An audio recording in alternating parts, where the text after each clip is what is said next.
प्रणाम सर। आज्ञा प्रणाम सर। सर। प्रणाम सर। ହଉ ତାହେଲେ ପିଲା ମାନେ ପୂର୍ବ କ୍ଲାସ ରେ ପଢୁଥିଲେ କର୍ମକାରକ ଆଉ ଦ୍ୱିତୀୟ ବିଭକ୍ତି ନାଇଁ କି? ତ ପିଲେ ପୂର୍ବ ପ୍ରସଙ୍ଗରେ କାହାର କିଛି ପିଲେ ସନ୍ଦେହ ନାହିଁ ତ? ତାହେଲେ ପିଲେ କାଳବାଚକ ଶବ୍ଦ ଆଉ ମାର୍ଗବାଚକ ଶବ୍ଦର ପିଲେ କେତେବେଳେ ଦ୍ୱିତୀୟ ବିଭକ୍ତି ହବ? କୋଉ ଅର୍ଥରେ? ସଂଯୋଗ ହେଲେ ଅତ୍ୟନ୍ତ ସଂୟୋଗୀ ଅର୍ଥରେ। ହଁ, ତ କେବଳ ସଂୟୋଗ ବୋଲି ପିଲେ କହିବନି, କଣ କହିବ? ଅତ୍ୟନ୍ତ ସଂୟୋଗ। ଠିକ ଅଛି ଅତ୍ୟନ୍ତ ପିଲେ। ତ ପିଲେ ଅତ୍ୟନ୍ତ ଅତ୍ୟନ୍ତ ସଂୟୋଗ ଅର୍ଥରେ ପିଲେ ହେଇଥାଏ ବା ଯାହାକୁ ଅତ୍ୟନ୍ତ ସଂୟୋଗ ଇଜ ଇକ୍ୱାଲ ଟୁ ବ୍ୟାପ୍ତି, ନାଇଁ କି? ଠିକ ଅଛି, ଅତ୍ୟନ୍ତ ସଂୟୋଗ ଅର୍ଥରେ ଦ୍ୱିତୀୟ ବା ପିଲେ ବ୍ୟାପ୍ତି ଅର୍ଥରେ ମଧ୍ୟ ଦ୍ୱିତୀୟ ବୋଲି ଆମେ ମାନେ କହିପାରିବା। ଠିକ ଅଛି ପିଲେ, ଚାଲ। ତ ତାପରେ ପିଲା ଆମମାନଙ୍କର ଯୋଉ ନେକ୍ସଟ ଅଛି ପିଲା କରଣ କାରକ ଆଉ ତୃତୀୟ ବିଭକ୍ତି ବିଷୟରେ ପିଲା ମାନେ ଆଲୋଚନା କରିବା। ଠିକ ଅଛି, ତେବେ ପିଲେ ଗୋଟେ କଥା ଜଷ୍ଟ ମୁଁ ଖାଲି କହିଦଉଛି ଗୋଟେ 2 ମିନିଟ କି ଏବେ ଏବେ ଏବେ ଯୋଉ ବହୁତ ସାରା ପିଲା ପିଲା ନୂଆ ଜଏନ କରିଛନ୍ତି, ତ ସେମାନଙ୍କ ଭିତରୁ କାହିଁକିନା ପୁରୁଣା ପିଲା ଯେତେ ବି ଥିଲେ ସମସ୍ତେ ପିଲେ ବହି ଅଲରେଡି ନେଇ ସାରିଛନ୍ତି ପିଲେ। ଠିକ ଅଛି, ଆଉ ଯୋଉମାନେ ଅଛନ୍ତି ସେମାନେ ପିଲେ ବହି ନେବା ପାଇଁ ଚାହୁଁଛନ୍ତି, ସେମାନେ ମତେ ପିଲେ ନା ଆଜି କିମ୍ବା କାଲି ଏଇ 2-3 ଦିନ ଭିତରେ ହିଁ କହିବେ ପିଲେ, କାହିଁକି ନା ଆମମାନେ ପହର ଦିନ ଆମ ଗାଁକୁ ପଳେଇବୁ। କାହିଁକିନା ତମେ ଜାଣିଥିବ ପିଲେ ଏବେ ସବୁ ସ୍କୁଲ ଛୁଟି ହେଇଯାଇଛି ନା ନାଇଁ, ଆଜି ଲାଷ୍ଟ ୱାର୍କିଂ ଡେ ଥିଲା। ଠିକ ଅଛି, ତ ଆମମାନେ ପହର ଦିନ ପିଲେ ଆମର ଗାଁକୁ ପଳେଇ ଆସିବୁ, ମାନେ ମୋର କର୍ମକ୍ଷେତ୍ର ପିଲେ ଗଞ୍ଜାମ, ଆମ ଗାଁ ହଉଛି ପିଲେ ପିପିଲି ପାଖରେ ନିମାପଡା ବ୍ଲକ ପିଲେ ହେଲା।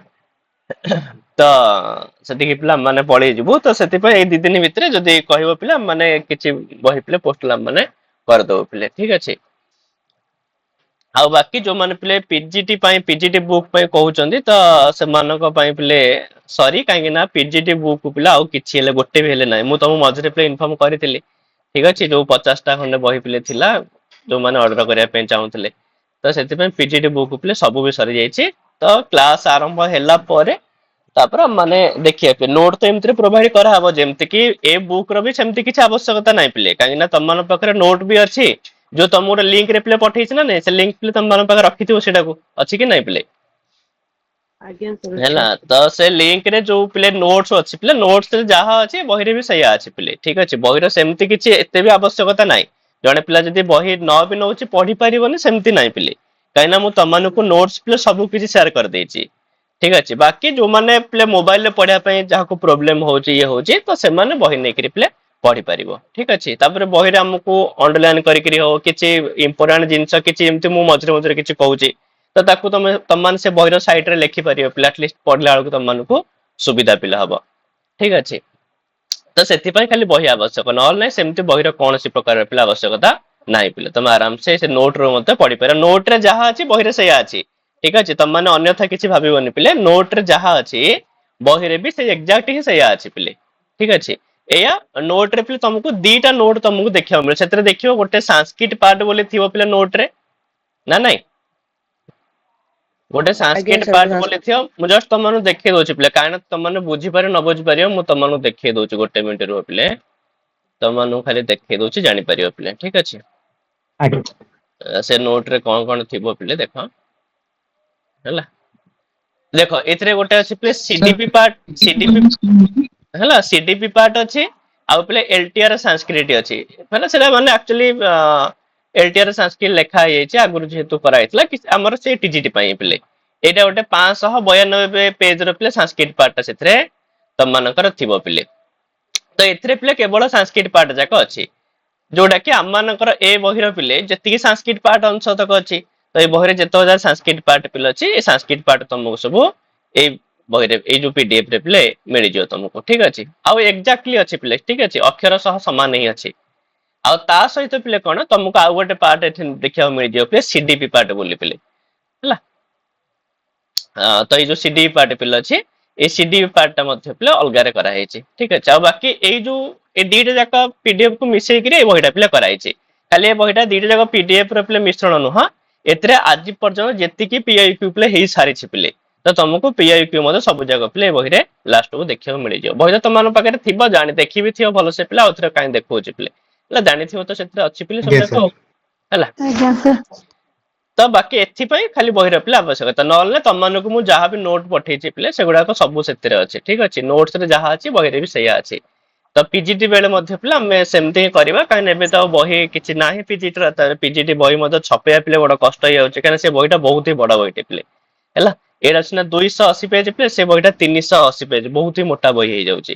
ତ ତାକୁ ଛପେଇବା ମଧ୍ୟ ଏତେ ସମ୍ଭବ ନୁହଁ ପିଲେ, ସହଜ ବି ନୁହଁ, ତା ପାଇଁ ବହୁତ ଟାଇମ ବି ଲାଗିଯିବ ହେଲା। ତ ସେଥିପାଇଁ ନୋଟ୍ସ ଗୁଡାକ ମଧ୍ୟ ତାର ପ୍ରୋଭାଇଡ କରିଦିଆଯିବ। ଆଉ ବାକି ନୋଟ୍ସ ରେ ମଧ୍ୟ ତୁମକୁ ଯାହା ଦେଖିବାକୁ ମିଳିବ ବହିରେ ବି ସେୟା ହିଁ ପିଜିଟି ରେ ବି ଥିବ, ସେମିତି କିଛି ପ୍ରୋବ୍ଲେମ ହବନି ତମମାନଙ୍କୁ ହେଲା। ସାର୍ ନୋଟ ରେ କଣ ପ୍ରିଭିୟସ ଇୟର କ୍ୱେଶ୍ଚିନ୍ ଅଛି କି? ନାଇଁ, ନୋଟ୍ସ ରେ ପ୍ରିଭିୟସ ଇୟର କ୍ୱେଶ୍ଚିନ୍ ନାହିଁ ପିଲେ। ପ୍ରିଭିୟସ ଇୟର କ୍ୱେଶ୍ଚିନ୍ ପାଇଁ ମୁଁ ଆଉ ଗୋଟେ ଲିଙ୍କ ତମମାନଙ୍କୁ ପଠେଇଛି। ଠିକ ଅଛି, ସେଥିରେ ପ୍ରିଭିୟସ ଇୟର କ୍ୱେଶ୍ଚିନ୍ ସବୁ ଯାକ ଅଛି ହେଲା। ଆଉ କେମିତି ମାନେ ଗୋଟେ ପିଲା ଯଦି ନା ମାନେ ସବୁ ଆଡକୁ ପିଲେ ମାଇଣ୍ଡ ଡିଷ୍ଟ୍ରାକ୍ଟ ନ କରିକିରି କେବଳ ଗୋଟିକ ବହି ପିଲେ ନିଜ ପାଖରେ ରଖିବ, ଆରମ୍ଭରୁ ପିଲେ ପଢାପଢି ସେ ବଢିଆ ସେ କରିବ, ଲାଷ୍ଟ କୁ କ୍ୱେଶ୍ଚିନ୍ ଆନ୍ସର ପ୍ରାକ୍ଟିସ କରିବ, ତ ପିଲେ ଖୁସି ଖୁସି ତାର ଚାକିରି ହେଇଯିବ, କିଛି ଏଥିରେ ଅସୁବିଧା ନାହିଁ ପିଲେ। ଠିକ ଅଛି, ଏ ବହି ଉପରେ ଏତିକି ବିଶ୍ୱାସ ମୋର ପିଲା ଅଛି। ଠିକ ଅଛି, ମୋର ବୋଲି ନୁହଁ, ଯୋଉମାନେ ଚାକିରି ପାଇଛନ୍ତି ସେମାନଙ୍କର ବିଶ୍ୱାସ ଥିଲା ପିଲେ ହେଲା। ପ୍ରିଭିୟସ ଇୟର କ୍ୱେଶ୍ଚିନ୍ ଲିଙ୍କ ପିଲେ ମୁଁ ପଠେଇ ଦେଇଛି ତମମାନଙ୍କୁ। ସେ ଏଇ ଯୋଉ ଲିଙ୍କରେ ପିଲେ ନୋଟ୍ସ ଅଛି, ସେଇ ଲିଙ୍କରେ ହିଁ ପ୍ରିଭିୟସ ଇୟର କ୍ୱେଶ୍ଚିନ୍ ଅଛି। ମୁଁ କହୁଥିଲି ନା ପିଲେ ତମମାନଙ୍କୁ ଏଥିରେ ଆଡ କରିଦେଇଛି ବୋଲି ମୁଁ ହେଲା। ଆଜ୍ଞା ସାର୍ ଅଛି। ହଁ, ମୁଁ ଗ୍ରୁପ ରେ ଆଉଥରେ ସେୟାର କରିଦେବି। ଠିକ ଅଛି, ତ ସେଇ ଗୋଟିଏ ଲିଙ୍କରେ ହିଁ ସବୁ କିଛି ଆଜ୍ଞା ଅଛି ସାର୍। ପିଲେ ହେଲା। ଏଇ ଟିଜିଟି ବୁକ୍ ବିଷୟରେ ଏବେ କହୁଛନ୍ତି ତ? ହଁ ହଁ ହଁ, ଟିଜିଟି ଯୋଉଟା କହୁଛି। ହଉ ଠିକ ଅଛି। ଆଉ ବାକି ଯୋଉମାନେ ପିଲେ ନୂଆ ପିଲା ଅଛ, ଯୋଉମାନେ ବହି ନେଇନ, ଯଦି ନବା ପାଇଁ ଚାହୁଁଛ ପିଲେ, ତାହେଲେ ମତେ କିମ୍ବା ସେ ଯୋଉ ଶୁଭଙ୍କର ପିଲେ କଣ୍ଟାକ୍ଟ କରିଦବ। ଠିକ ଅଛି, କରିଦବା ସେଇଥିରେ ଆମେ, ମୁଁ ଏବେ 2 ଦିନ ପିଲା ଅଛି, ଯାହା ବହି ଥିବ ମୁଁ ପଠେଇଦେବି ପିଲେ ହେଲା। ନମସ୍କାର ହଉ ପିଲେ, ଆଗକୁ ଯିବା ପିଲେ। ସାର୍, ଗୋଟେ କ୍ୱେଶ୍ଚିନ୍ ଥିଲା। ଆଜ୍ଞା ସାର୍। ହୁଁ। ଗୋଟେ କ୍ୱେଶ୍ଚିନ୍ ଅଛି, ଯୋଉ ପ୍ରିଭିୟସ୍ ଇୟର କ୍ୱେଶ୍ଚିନ୍ ଦେଇଛି, ବ୍ଲୁ ମହୋଦୟस्य ସମ୍ପୂର୍ଣ୍ଣାନି ଶୈକ୍ଷିକ ଉଦ୍ଦେଶ୍ୟାନି କତି ଭାଗେଷୁ ବିଭାଜିତବାନ୍। ହଁ, କତି ଭାଗେଷୁ ପିଲେ କହୁନା କୁହ। ସାର୍ 3 ହବ ନା, ସେଠି ଲେଖା ହେଇଛି ଆନ୍ସର ଷଡ୍ ଭାଗେଷୁ। ହଁ, ନାଇଁ ସେଟା ଷଡ ନୁହଁ, ସେଟା ମାନେ ଭାଗତ୍ରୟେଷୁ ଝିଅ ହେଲା। ଆନ୍ସର ଲେଖା ହେଇଥିଲା ତ ଷଡ୍ ଭାଗେଷୁ, ମୁଁ ସେଥିପାଇଁ କନଫ୍ୟୁଜନ ଲାଗିଲା ଟିକେ। ହଁ, ତ 3ଟି ଭାଗରେ ପିଲେ ଠିକ ଆଜ୍ଞା ହେଲା। ସାର୍। ତେବେ ପିଲେ କରଣ କାରକ ଆଉ ପିଲେ ତୃତୀୟା ବିଭକ୍ତି ପିଲେ, ଠିକ ଅଛି। କରଣ କାରକ ପିଲେ କଣ କହୁଛନ୍ତି ନା ପିଲେ, ଯେମିତି କିଛି ଏକ୍ସାମ୍ପଲ ଦେଇଛି କି ଛାତ୍ର ୟାନେନ ବିଦ୍ୟାଳୟମ୍ ଗଚ୍ଛତି, ବ୍ୟାଧଃ ସ୍ୱରେଣ ମୃଗମ୍ ହନ୍ତି, ବାଲକଃ ହସ୍ତେନ ଖାଦତି, ଅହମ୍ କଲମେନ ଲିଖାମି, ତ୍ୱମ୍ ପାଦାଭ୍ୟାମ ଗୃହମ୍ ଗଚ୍ଛସି। ପିଲେ ପାଦାଭ୍ୟାମ, ଠିକ ଅଛି। ତାହେଲେ ପିଲେ ଦେଖ, ଏଇ ଯୋଉ ପ୍ରଥମ ବାକ୍ୟରେ ଯୋଉ ରହିଲା ପିଲେ ଯିବା କ୍ରିୟା, ଠିକ ଅଛି, ତାପରେ ପିଲେ ମାରିବା କ୍ରିୟା, ଖାଇବା କ୍ରିୟା, ଏଇ ଯୋଉ ସବୁ କ୍ରିୟାପଦ ରହିଲା ପିଲେ, ଏଇ ସବୁ କ୍ରିୟାପଦ ସାଧନରେ ପିଲେ ଅତ୍ୟନ୍ତ ସହାୟକ କିଏ ସେ, ଯେମିତି କି ପିଲେ ଯିବା ପାଇଁ କିଏ ସେ ପିଲେ ସାହାଯ୍ୟ କରୁଛି, ୟାନ। ୟାନ। ତାହେଲେ ୟାନ ହଉଛି ପିଲେ ସାଧକ ତମ ପିଲେ, ଅର୍ଥାତ ୟାନ ପିଲା ମୁଁ କଣ କରୁଛି ନା ଯିବା କ୍ରିୟା ସମ୍ପାଦନ କରିବାରେ ପିଲେ ସାହାଯ୍ୟ କରୁଛି। ସେମିତି ମାରିବା ପାଇଁ ପିଲେ ସ୍ୱର ସାହାଯ୍ୟ କରୁଛି, ଖାଇବା ପାଇଁ ହାତ ସାହାଯ୍ୟ କରୁଛି, ଲେଖିବା ପାଇଁ କଲମ ସାହାଯ୍ୟ କରୁଛି, ଆଉ ଯିବା ପାଇଁ ପିଲେ ପାଦ ସାହାଯ୍ୟ କରୁଛି। ତାହେଲେ ସେ କଥା କହୁଛନ୍ତି ପିଲେ କି ଏଠାରେ କର୍ତ୍ତା ଛାତ୍ରର ଗମନ କ୍ରିୟା ସାଧନରେ ଯାନ ହଉଛି ପ୍ରଧାନ ସହାୟକ। ସେହିପରି କର୍ତ୍ତା ବ୍ୟାଧର ପିଲେ ମାରଣ କ୍ରିୟା ସମ୍ପାଦନରେ ସ୍ୱର ପ୍ରଧାନ ସହାୟକ, ଆଉ ବାଳକର ଭୋଜନ କ୍ରିୟାରେ ହସ୍ତ, ଅହମ ର ଲେଖନ କ୍ରିୟାରେ କଲମ, ଆଉ ତୋମ ର ଗମନ କ୍ରିୟା ସମ୍ପାଦନରେ ପିଲେ ପାଦ ହଉଛନ୍ତି କଣ ପ୍ରଧାନ ସହାୟକ। ଆଉ ଯିଏ ପ୍ରଧାନ ସହାୟକ ହେଇଥାଏ ତାକୁ ପିଲେ କୁହାଯାଏ କଣ ସାଧକ ତମ ପିଲେ। ଠିକ ଅଛି, ସାଧକ ତମ ପ୍ରତ୍ୟୟ ପିଲେ କୋଉଠି ଲାଗେ ପିଲେ? ଆରେ ପିଲେ ସମସ୍ତଙ୍କ ଭିତରେ ଯିଏ ସର୍ବୋତ୍ତମ ହେଇଥାଏ ତ ସେଇଠି ହିଁ ତ ଲାଗେ ପିଲେ ତମ, ନା ନାଇଁ? ସାଧକେଶୁ ଉତ୍କୃଷ୍ଟ ସାଧକ ସାଧକ ତମଃ, ବୁଝି ହଉଛି ପିଲେ? ତ ସାଧକ ମାନଙ୍କ ଭିତରୁ ଯୋଉଟା ଉତ୍କୃଷ୍ଟ ପିଲେ, ଯାହା ବିନା କିଛି କାମ ହିଁ ହେଇପାରିବନି, ସିଏ ହଉଛି ପିଲେ ସାଧକ ତମ। ଆଉ ସେଇ ସାଧକ ତମର ପିଲେ କୋଉ ସଂଜ୍ଞା ହୁଏ ନା ସାଧକ ତମମ୍ କरणମ୍ ହେଲା ପିଲେ। ତ ସେଇ କଥା କହୁଛି ପିଲେ, ଅତଏବ ଯାନ, ସର, ହସ୍ତ, କଲମ, ପାଦ ଏମାନେ ପ୍ରତ୍ୟେକ ପିଲେ କରଣ କାରକ ଅଟନ୍ତି।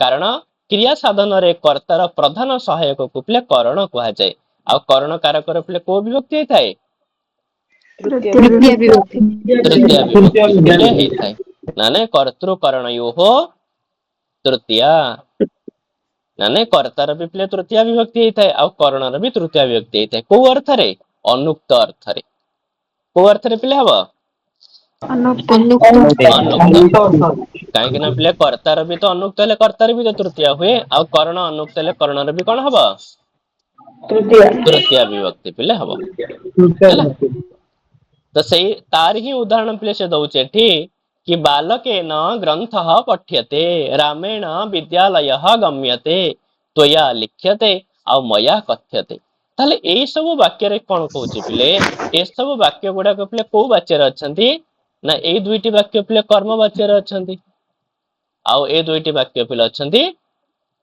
भाववाच्य ठीक अछि मु तो तमनु कहितली पिले वाच्यर माने ही उक्त वाच्यर माने ही कणा उक्त पिले ना नहीं आ एठी जदी कर्म वाच्य तले उक्त पिले के से कर्म उक्त कर्म ना नहीं तो कर्म वाच्य रे पिले कर्म उक्त जदी कर्म उक्त होला तले कर्ता कोन हे जिवो अनुक्त अनुक्त अनुक्त ना नहीं कर्ता पिले अनुक्त हे जिवो आ अनुक्त कर्ता रे मध्य पिले को विभक्ति हुए तृतीय तृतीय विभक्ति हुए सेमती जो तळ दीटा वाक्य रे मध्य होची पिले भाववाच्य अर्थात एठी पिले भाव होची उक्त भाव माने क्रिया होची पिले एठी उक्त आ तले अनुक्त केसे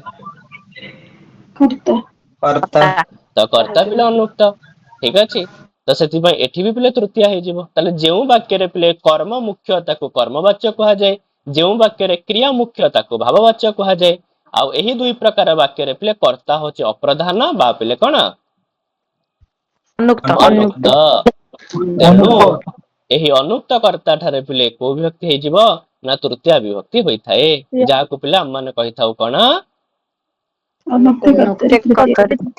अनुक्त कर्तरी तृतीया तेरे उपरयुक्त वाक्य गुड़िकरे बालकेन रामेण त्वया मया ये सब अनुक्त कर्ता होइथिबारु सेमानक ठारे पिले को विभक्ति होइछि तृतीय विभक्ति होइछि ताला माने जानले पिले कि जोटा पिले साधक तम हबो जे माने करण हबो तार भी तृतीय विभक्ति हेइ थाए आ जते बेले कर्ता पिले अनुक्त हुए कर्तार भी पिले को विभक्ति हेइ थाए तृतीय विभक्ति पिले हेइ थाए हला तापर पिले आउ कोठी कोठी सब तृतीय विभक्ति हबो तो एठी कहूची पिले देखा गवाम पयः प्रकृत्या मधुरम रामः स्वभावेन सरलः पवनः वेगेन वहति आउ दरिद्रः दुखेन कालम यापयति तले से कहबा कथा कि पिले देखा प्रथम वाक्य रे पिले प्रकृतिर तापरे स्वभाव तापरे वेग तापरे दुख एमानकर सब पिले तृतीय विभक्ति हेछि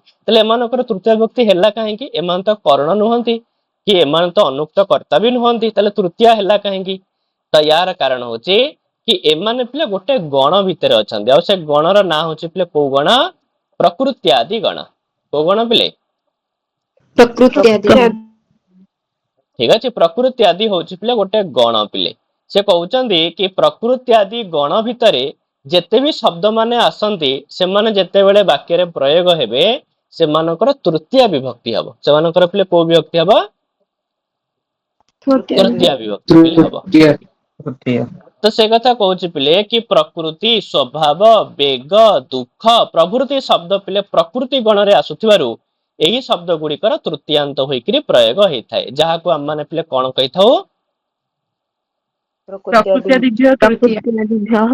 प्रकृति आदिभ्यः तृतीया आउ एही प्रकृति गण रे खाली एतिकी शब्द नुह आहुरी भी बहुत सारा शब्द अछि जेमति कि पिले प्राय हे गला गोत्र जाति नाम सम विषम होछि पिले आकृति अवलीला तो एभली अनेक शब्द पिले प्रकृति आदि गण रे थांती आ एमानकर पिले जते बेले प्रयोग हबो को विभक्ति रे प्रयोग हबो तृतीय तृतीय विभक्ति रे प्रयोग हबो जेमति कि जदी मु मनकर कहबा को चाहउथिबे कि पिले मु जाति रे ब्राह्मण ताले मु कोन कहि पिले संस्कृत रे अहम जात्या ब्राह्मण हाँ तो अहम जात्या ब्राह्मण हाँ तो जाति की मत ये तृतीय विभक्ति पिले करिया को पड़िबो ठीक अछि ତାହେଲେ ବୁଝିଲା ତ ପିଲେ ଏ ଯୋଉ ପ୍ରକୃତି ଆଦିରେ ଏମାନଙ୍କର ଯୋଗରେ ତୃତୀୟା ହୁଏନି, ଏମାନଙ୍କର ହିଁ ତୃତୀୟା ହେଇଥାଏ। ବୋଲେ ପ୍ରକୃତି ଆଦି ଗଣରେ ଆସୁଥିବା ଶବ୍ଦ ମାନଙ୍କ ଯୋଗରେ ତୃତୀୟା ହୁଏନି, ଏମାନଙ୍କର ହିଁ ତୃତୀୟା ହେଇଥାଏ ପିଲେ। ବୁଝିହଉଛି ତ ପିଲେ? ପ୍ରକୃତି ଆଦି ଗଣରେ ଯୋଉ ବି ସବୁ ଶବ୍ଦ ମାନେ ଆସନ୍ତି ସେମାନଙ୍କର ହିଁ ତୃତୀୟା ବିଭକ୍ତି ପିଲେ ହେଇଥାଏ। ହେଲା, ତାହେଲେ ଇଏ ହେଲା ପିଲେ ତୃତୀୟା ବିଭକ୍ତିର ଗୋଟେ କଥା। ଆଉ କୋଉଠି କୋଉଠି ପିଲେ ତୃତୀୟା ବିଭକ୍ତି ହବ? ତ ଦେଖ ପିଲେ ଦେଇଛି ଜଟାଭିଃ ତାପସଃ ଉପବୀତେନ ବ୍ରାହ୍ମଣଃ ଧ୍ୱଜେନ ଦେବାଲୟଃ। ତାହେଲେ ଏଠି ପିଲେ କଣ ହଉଛି ଦେଖ ପିଲେ, କଣ ସବୁ ଲୋକ ପିଲେ ଠିଆ ହେଇଛି, ଲୋକଟିକୁ ଦେଖିଲେ ଲାଗୁଛି କି ଲୋକଟି ଜଣେ ତପସ୍ୱୀ ପିଲେ। ତାହେଲେ ଲୋକଟିକୁ ଦେଖୁ ଦେଖୁ ତୁମେ କେମିତି ଜାଣିଦେଲ ସେ ତପସ୍ୱୀ ବୋଲି? ତୁମେ ତାକୁ ଚିହ୍ନିନ, ତା ନାଁ ଜାଣିନ, ତାକୁ ଏବେ କୋଉଠି ଦେଖିନ, ତ କେମିତି ଜାଣିଦେଲ କିଏ ତପସ୍ୱୀ ହେଇଥିବ ବୋଲି? କେମିତି ଲକ୍ଷଣ ପିଲେ? ଦ୍ୱାରା ଲକ୍ଷଣେ ତୃତୀୟା ଆସୁଥିବ। ତାର ପିଲେ ଜଟା ଦେଖିକି ତୁମେ ଜାଣିଦେଲ କି ଲୋକଟି ଜଣେ ତପସ୍ୱୀ ହେଇଥିବ ବୋଲି। ହେଇପାରେ ସେ ତପସ୍ୱୀ ହଉ କି ତପସ୍ୱୀ ନ ହଉ, ସେ କିଛି ବି ହେଇଥାଇପାରେ, କିନ୍ତୁ ପିଲେ ଆମେ ତାର ଜଟା ଦେଖିକିରି ଅନୁମାନ କରିଲେ କି ଏଇ ଲୋକଟି ହେଇଥିବ କଣ ନା ତପସ୍ୱୀ ପିଲେ। ତପସ୍ୱୀ। ବୁଝି ହଉଛି ପିଲେ? ତାହେଲେ ଏଠି କଣ ହଉଛି ପିଲେ ନା ଜଟା ହଉଛି ଏମିତି ଏକ ଚିହ୍ନ ପିଲେ, ଯୋଉ ଚିହ୍ନ ପିଲେ କଥା କୁହେ, ଯୋଉ ଚିହ୍ନ ପିଲେ ନା କଥା କହିଦିଏ। ଅର୍ଥାତ ଲୋକ ତାର ନିଜର ପରିଚୟ ଦେବା କି ଦରକାର ନାହିଁ, ସେ ଜଟା ହିଁ କହିଦଉଛି କି ଲୋକଟି ଜଣେ ତପସ୍ୱୀ ହେଇଥିବ ବୋଲି। ବୁଝି ହଉଛି? ତାହେଲେ ଏଇ ଯୋଉ ଚିହ୍ନ ପିଲେ, ଏଇ ଯୋଉ ଲକ୍ଷଣ, ଯୋଉ ଲକ୍ଷଣ ଦ୍ଵାରା ବ୍ୟକ୍ତିକୁ ଚିହ୍ନିତ କରାଯାଏ, କୌଣସି ବସ୍ତୁକୁ ଆମେ ଜାଣିପାରୁ, ତ ସେଇ ଯୋଉ ଚିହ୍ନ ବାଚକ ବା ସେଇ ଯୋଉ ଲକ୍ଷଣ ବାଚକ ଶବ୍ଦର ପିଲେ କୋଉ ବିଭକ୍ତି ହବ? ତୃତୀୟା। ତୃତୀୟା ବିଭକ୍ତି ପିଲା ହବ। ଯାହାକୁ ପିଲା ମାନେ କଣ କହିଥାଉ? ଉପଲକ୍ଷଣେ ଲକ୍ଷଣେ ତୃତୀୟା। ଉପଲକ୍ଷଣେ ତୃତୀୟା। ବୁଝିପାରିଲ ପିଲେ ନା ନାଇଁ? ହେଲା, ତାହେଲେ ଜଟାଭିଃ ତାପସ ସେମିତିଆ ଗୋଟେ ଲୋକ ମନେକର ଠିଆ ହେଇଛି, କାନ୍ଧରେ ପିଲେ ଗୋଟେ ପଇତାଟିଏ ପକେଇଛି, ତ ସେ ଲୋକ ବ୍ରାହ୍ମଣ ହେଇଥାଉ କି କଣ, କି ମାନେ କୌଣସି ବି ଲୋକ ହେଇଥାଉ ନା କାହିଁକି, କିନ୍ତୁ ତାର ପଇତାକୁ ଦେଖିକି ଆମେ ଅନୁମାନ କଣ କରିବା ପିଲେ? ପ୍ରଥମେ ଆମ ମାଇଣ୍ଡକୁ ଆସିବ କଣ, ଲୋକଟି କଣ ହେଇଥିବ ବୋଲି? ବ୍ରାହ୍ମଣ। ବ୍ରାହ୍ମଣ ହେଇଥିବ। ତାହେଲେ ଉପବିତ ଚିହ୍ନ ହିଁ କହିଦଉଛି କି ଏ ବ୍ରାହ୍ମଣ ବୋଲି। ସେମିତି ଗୋଟେ ଜାଗାରେ ପିଲେ ଲାଗିଥିବ ଗୋଟେ ପତାକା ଉପରେ ଉଡୁଥିବ, ତ ପତାକା ଟା ଦେଖିକି କଣ ଜାଣିବ କି ଏଟା କଣ ହେଇଥିବ ବୋଲି? ମନ୍ଦିର। ମନ୍ଦିର ପିଲେ। ତାହେଲେ ଜଟା କି ଉପବୀତ କି ଧ୍ୱଜ ଏମାନେ ହଉଛନ୍ତି ଗୋଟିଏ ଗୋଟିଏ ଚିହ୍ନ, ଆଉ ଏଇ ଚିହ୍ନ ଦ୍ଵାରା, ଏଇ ଲକ୍ଷଣ ଦ୍ଵାରା କଣ ଚିହ୍ନିତ ହଉଛି ନା ତାପସ ବୋଲି ଚିହ୍ନିତ ହଉଛି, ବ୍ରାହ୍ମଣ ବୋଲି ଚିହ୍ନିତ ହଉଛି, ଦେବାଳୟ ବୋଲି ଚିହ୍ନିତ ହଉଛି। ତ ସେଥିପାଇଁ ଯୋଉ ଚିହ୍ନବାଚକ ଶବ୍ଦର ପିଲେ ତୃତୀୟା ବିଭକ୍ତି ହେଇଯିବ। ତ ସେଥିପାଇଁ କହିଲା ପିଲେ କି ଯେଉଁ ଲକ୍ଷଣ ବା ଚିହ୍ନ ଦ୍ଵାରା କୌଣସି ବ୍ୟକ୍ତି ବା ବସ୍ତୁ ଚିହ୍ନିତ ହୁଏ, ସେଇ ଚିହ୍ନବାଚକ ଶବ୍ଦରେ ପିଲେ ତୃତୀୟା ବିଭକ୍ତି ହୋଇଥାଏ। ଯେମିତି କି ଏଠାରେ ହଉଛି ପିଲେ ଜଟା ଦ୍ଵାରା ତାପସ, ଉପବୀତ ଦ୍ଵାରା ବ୍ରାହ୍ମଣ, ଧ୍ୱଜ ଦ୍ଵାରା ଦେବାଳୟ ଚିହ୍ନିତ ହୋଇଅଛି। ତେଣୁ ଜଟା, ଉପବୀତ, ଧ୍ୱଜ ଶବ୍ଦର ପିଲେ କୋଉ ବିଭକ୍ତି ବିଧାନ ହେଲା? ତୃତୀୟା ବିଭକ୍ତି ପିଲେ। ଆଉ ଏହାକୁ ସାଧାରଣତଃ ପିଲା ମାନେ କହିଥାଉ କଣ ନା ଉପଲକ୍ଷଣେ ତୃତୀୟା। ହେଲା, ବା ଇଥମ୍ ଭୂତ ଲକ୍ଷଣେ ତୃତୀୟା। ତୃତୀୟା। ହେଲା ପିଲେ, ଇଥମ୍ ଭୂତ ଲକ୍ଷଣେ ତୃତୀୟା ବୋଲି ମଧ୍ୟ ପିଲେ କହିପାରିବା। ହେଲା, ତ ଉପଲକ୍ଷଣେ ତୃତୀୟା ବା ପିଲେ ଇଥମ୍ ଭୂତ ଲକ୍ଷଣେ ତୃତୀୟା। ଆଚ୍ଛା ହଉ, ତ ଇଏ ତ ପିଲେ ଗୋଟେ କଥା ଗଲା। ତାପରେ ପିଲେ କଣ କହୁଛି ଦେଖ, ଏଠି କିଛି ଏକ୍ସାମ୍ପଲ ଦେଇଛି, ଯେମିତି କି ପିଲେ ଚକ୍ଷୁଷା କାଣଃ, କରଣାଭ୍ୟାମ ପିଲେ ଏଇଟା ହବ, କର୍ଣ୍ଣଭ୍ୟାମ ନାହିଁ, କରଣାଭ୍ୟାମ ବଧିରଃ, ପାଦେନ ଖଞ୍ଜଃ। ହେଲା, ତାହେଲେ ଦେଖ ପିଲେ ଏଠି ଯୋଉ ରହିଲା ପିଲେ କାଣ, ବଧିର ଆଉ ପିଲେ ଖଞ୍ଜ, ଏମାନେ ହଉଛନ୍ତି ପିଲେ ଗୋଟିଏ ଗୋଟିଏ ପିଲେ କଣ ନା ପିଲେ ବିକାର। ଆରେ ପିଲେ ଏମାନେ ଗୋଟିଏ ଗୋଟିଏ ବିକାର କି ନାଇଁ ପିଲେ କହୁନ? ଆଜ୍ଞା। ଠିକ ଅଛି। ବିକାରର ମାନେ ହଉଛି ପିଲେ କଣ ବୁଝୁଛ ତ? ବିକାରର ମାନେ ମାନେ କଣ କହିପାରିବା ପିଲେ? ଡିଜାବିଲିଟି। ହଁ, ଡିଜାବିଲିଟି ବି ଆମେ ମାନେ କହିପାରିବା। ବିକୃତ ଘଟିବା ମାନେ ହଁ, ଅଲଗା। ସାଧାରଣ ଯୋଉଟା ସାମାନ୍ୟ ଠାରୁ ପିଲେ ଅସାମାନ୍ୟ ନା ନାଇଁ, ସେଇଟା ହିଁ ତ ପିଲେ ବିକାର ହେଇଥାଏ। ଯୋଉଟା ସାମାନ୍ୟ ଭାବରେ ରହିବା କଥା, ଯଦି ସେମିତି ନ ହେଇକିରି ଅନ୍ୟ ପ୍ରକାରରେ ହେଲା, ତାକୁ ହିଁ ତ ପିଲେ ବିକାର ବୋଲି କୁହାଯାଏ। ନା ଯେମିତି ପିଲେ କ୍ଷୀର, ଯଦି କ୍ଷୀର ହେଇକି ନ ରହିଲା, ତାର ବିକାର ହେଇଗଲେ ସେ କଣ ହେଇଯିବ ପିଲେ? କ୍ଷୀରଟା ହେଇଯିବ ଦହି, ଦହି ହେଇଯିବ ବା ଛେନା ହେଇଯିବ ନା ନାଇଁ, ତ ସିଏ ହଉଛି ପିଲେ କଣ କ୍ଷୀରର ବିକାର। ତ ଠିକ ସେମିତି ପିଲେ ତାହେଲେ କାଣ ହଉଛି ପିଲେ ଗୋଟେ ପ୍ରକାର ବିକାର। ଯେତେବେଳେ ଆମେ କାଣ ପିଲେ କେତେବେଳେ କହିବା ଗୋଟେ ଲୋକକୁ ପିଲେ ଆମେ କାଣ ବୋଲି କେତେବେଳେ କହିବା ପିଲେ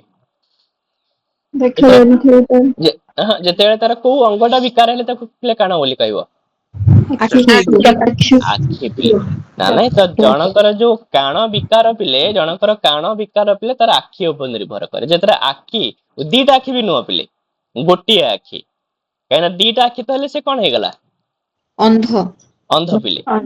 ଯଦି ଦିଟା ଯାକ ଆଖି ପିଲେ ବିକାର ହେଲା ତାହେଲେ ମାନେ ଯଦି ଆମେ କହିବା ପିଲେ ନେତ୍ରାଭ୍ୟାମ ଅନ୍ଧ ଯଦି ଅନ୍ଧ ବିକାର କଥା କହିବା ତାହେଲେ ଆମେ ସେଠି ପିଲେ ଦୁଇ ବଚନ କରିବା କାହିଁକିନା ଦିଟା ଯାକ ଆଖି ଯଦି ଖରାପ ହେଲା ତାହେଲେ ସେ ଅନ୍ଧ ହବ। କିନ୍ତୁ କାଣ ପିଲେ ଗୋଟିଏ ଆଖିରେ ହେଇଥାନ୍ତି ମଣିଷ। ତ ସେଥିପାଇଁ ପିଲେ ଚକ୍ଷୁ ହଉଛି ଅଙ୍ଗ ଆଉ ସେଇ ଅଙ୍ଗ ଯଦି ବିକାର ହେଲା ତେବେ ସେ ବିକାରର ନାଁ ହଉଛି କାଣ। ବୁଝିଲା ପିଲେ ଠିକ ଅଛି। ତାହେଲେ କାଣ ବିକାର ପାଇଁ ବିକୃତ ହେଇଥିବା ଅଙ୍ଗ ହଉଛି ପିଲେ ଚକ୍ଷୁ। ତେବେ ସେଇ କଥା କହୁଛି ପିଲେ କି ଯଦି କୌଣସି ବିକୃତ ଅଙ୍ଗ ଦ୍ଵାରା କୌଣସି ବିକାର ପିଲେ ସୂଚିତ ହଉଛି ତେବେ ତୁମେ ସେ ବିକୃତ ଅଙ୍ଗବାଚକ ଶବ୍ଦର ପିଲେ କୋଉ ବିଭକ୍ତି କରିବ ତୃତୀୟା ବିଭକ୍ତି ପିଲେ କରିବ। ତ ସେଥିପାଇଁ କାଣ ବିକାର ପିଲେ ଚକ୍ଷୁ ଅଙ୍ଗ ଦ୍ଵାରା ପିଲେ ଚିହ୍ନିତ ହଉଛି ସେଥିପାଇଁ ଚକ୍ଷୁର ହେଇଗଲା ଏଠି ପିଲେ କୋଉ ବିଭକ୍ତି ତୃତୀୟ ବିଭକ୍ତି। ସେମିତି ପିଲେ ବଧିର ଜଣକୁ ପିଲା ଆମେ ବଧିର କେତେବେଳେ କହିବା ଯେତେବେଳେ ତାର ଦୁଇଟି ଯାକ କଣ ଖରାପ ହେଇଥିବ କାନ ଦିଟା ଖରାପ ହେଇଥିବ। ତେବେ ସେଇ ଯୋଉ ଦୁଇଟି ଯାକ ପିଲେ କର୍ଣ୍ଣ ଯେତେବେଳେ ବିକୃତ ହବ ତାକୁ ବଧିର ବୋଲି କୁହାଯିବ। ତେବେ ଏଠି ଦୁଇଟି ଯାକ କର୍ଣ୍ଣର ପିଲା ହବ ତୃତୀୟ ବିଭକ୍ତି। ତାହେଲେ କର୍ଣ୍ଣାଭ୍ୟାମ ବଧିର। ଜଣେ ମନେକର ପିଲେ ଛୋଟା ଅଛି ଠିକ ଅଛି ତ ଖଞ୍ଜ ଅଛି ତେବେ ଖଞ୍ଜ ତାକୁ କେତେବେଳେ କୁହାଯିବ ପିଲେ ଯେତେବେଳେ ଗୋଟେ ପାଦ ତାର ଖରାପ ହେଇଯାଇଥିବ ନା ନାଇଁ ସେତେବେଳେ ତାକୁ ଖଞ୍ଜ ବୋଲି କୁହାଯିବ। ତାହେଲେ ପାଦର ପିଲା ହବ ଏଠି ତୃତୀୟ ବିଭକ୍ତି। ସେମିତି ଗୋଟେ ଲୋକ ପିଲେ ଖଲୁଆଟହ ତାହେଲେ ଖଲୁଆଟହ ଗୋଟେ ଲୋକକୁ ତୁମେ ଖଲୁଆଟହ କେତେବେଳେ କହିବ ପିଲେ ତାର କୋଉ ଅଙ୍ଗକୁ ଦେଖିକିରି କହିବ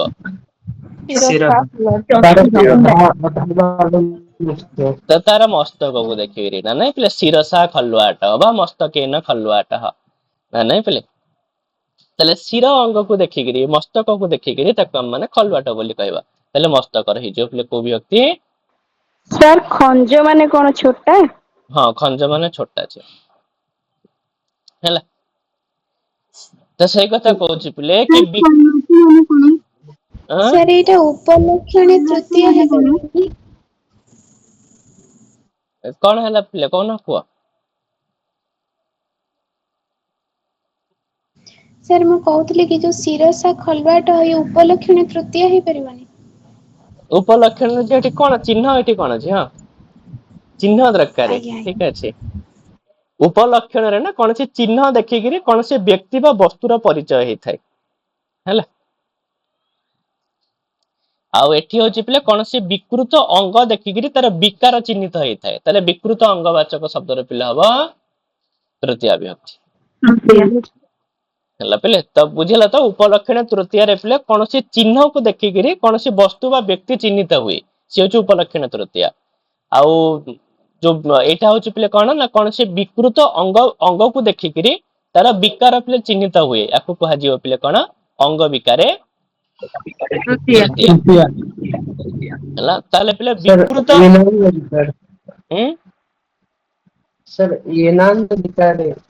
ହଁ ୟେନାଙ୍ଗ ବିକାର ତ ସୂତ୍ର ପିଲେ ୟେନାଙ୍ଗ ବିକାର ହଁ ଠିକ ଅଛି ହେଲା। ତାହେଲେ ପିଲେ ବିକୃତ ଅଙ୍ଗବାଚକ ଶବ୍ଦର ତୃତୀୟ ବିଭକ୍ତି ହେଇଥାଏ।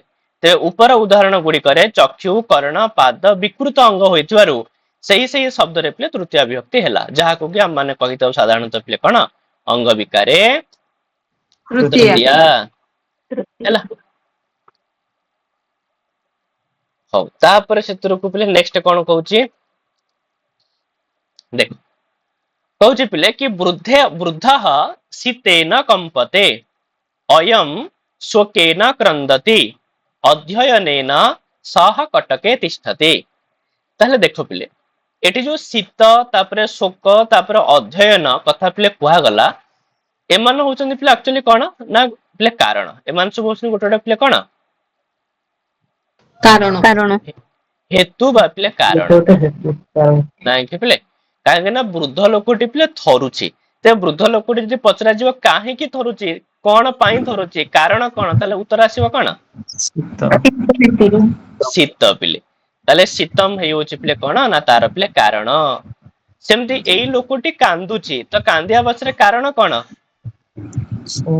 शोक पिले तो कहार शोकरे से कांदुची तो शोक होची पिले कारण सेमती अध्ययन सह कटके तिष्ठति गोटे लोक पिले घर गोटे पिलाटी घर छाड़ी हॉस्टल रे पिले रही कटक रे पाठ पढ़ापढ़ी करूची रेभेन्सा कॉलेज रे ताले से लोक पिलाटी काहे के अछि ना घर छाड़ी एठी काहे के अछि अध्ययन पढ़िबा तो पिले पढ़िबा पई तो अध्ययन होची पिले तार कटक रहिया पछर कारण नाही कि ताले से कहबा कथा थरिबा पछर कारण होची शीत कांदिबा पछर कारण होची शोक आउ कटक रे रहिबा पछर कारण होची पिले अध्ययन ताले से कहबा को चाहुचंदी पिले कि जो गुडा को पिले हेतुवाचक शब्द हेतुवाचक न जोडा को हेतुबोधक शब्द कारण को बुझौचंदी ठीक अछि तबे से कारण बोधक शब्दर मध्ये पिले को व्यक्ति थाए तृतीय विभक्ति पिले ही थाए आ जहा को हम माने पिले साधारणतः कोन कहि थाउ पिले हेतु हेतु तृतीय बोली ताको पिले कहै जाय थाए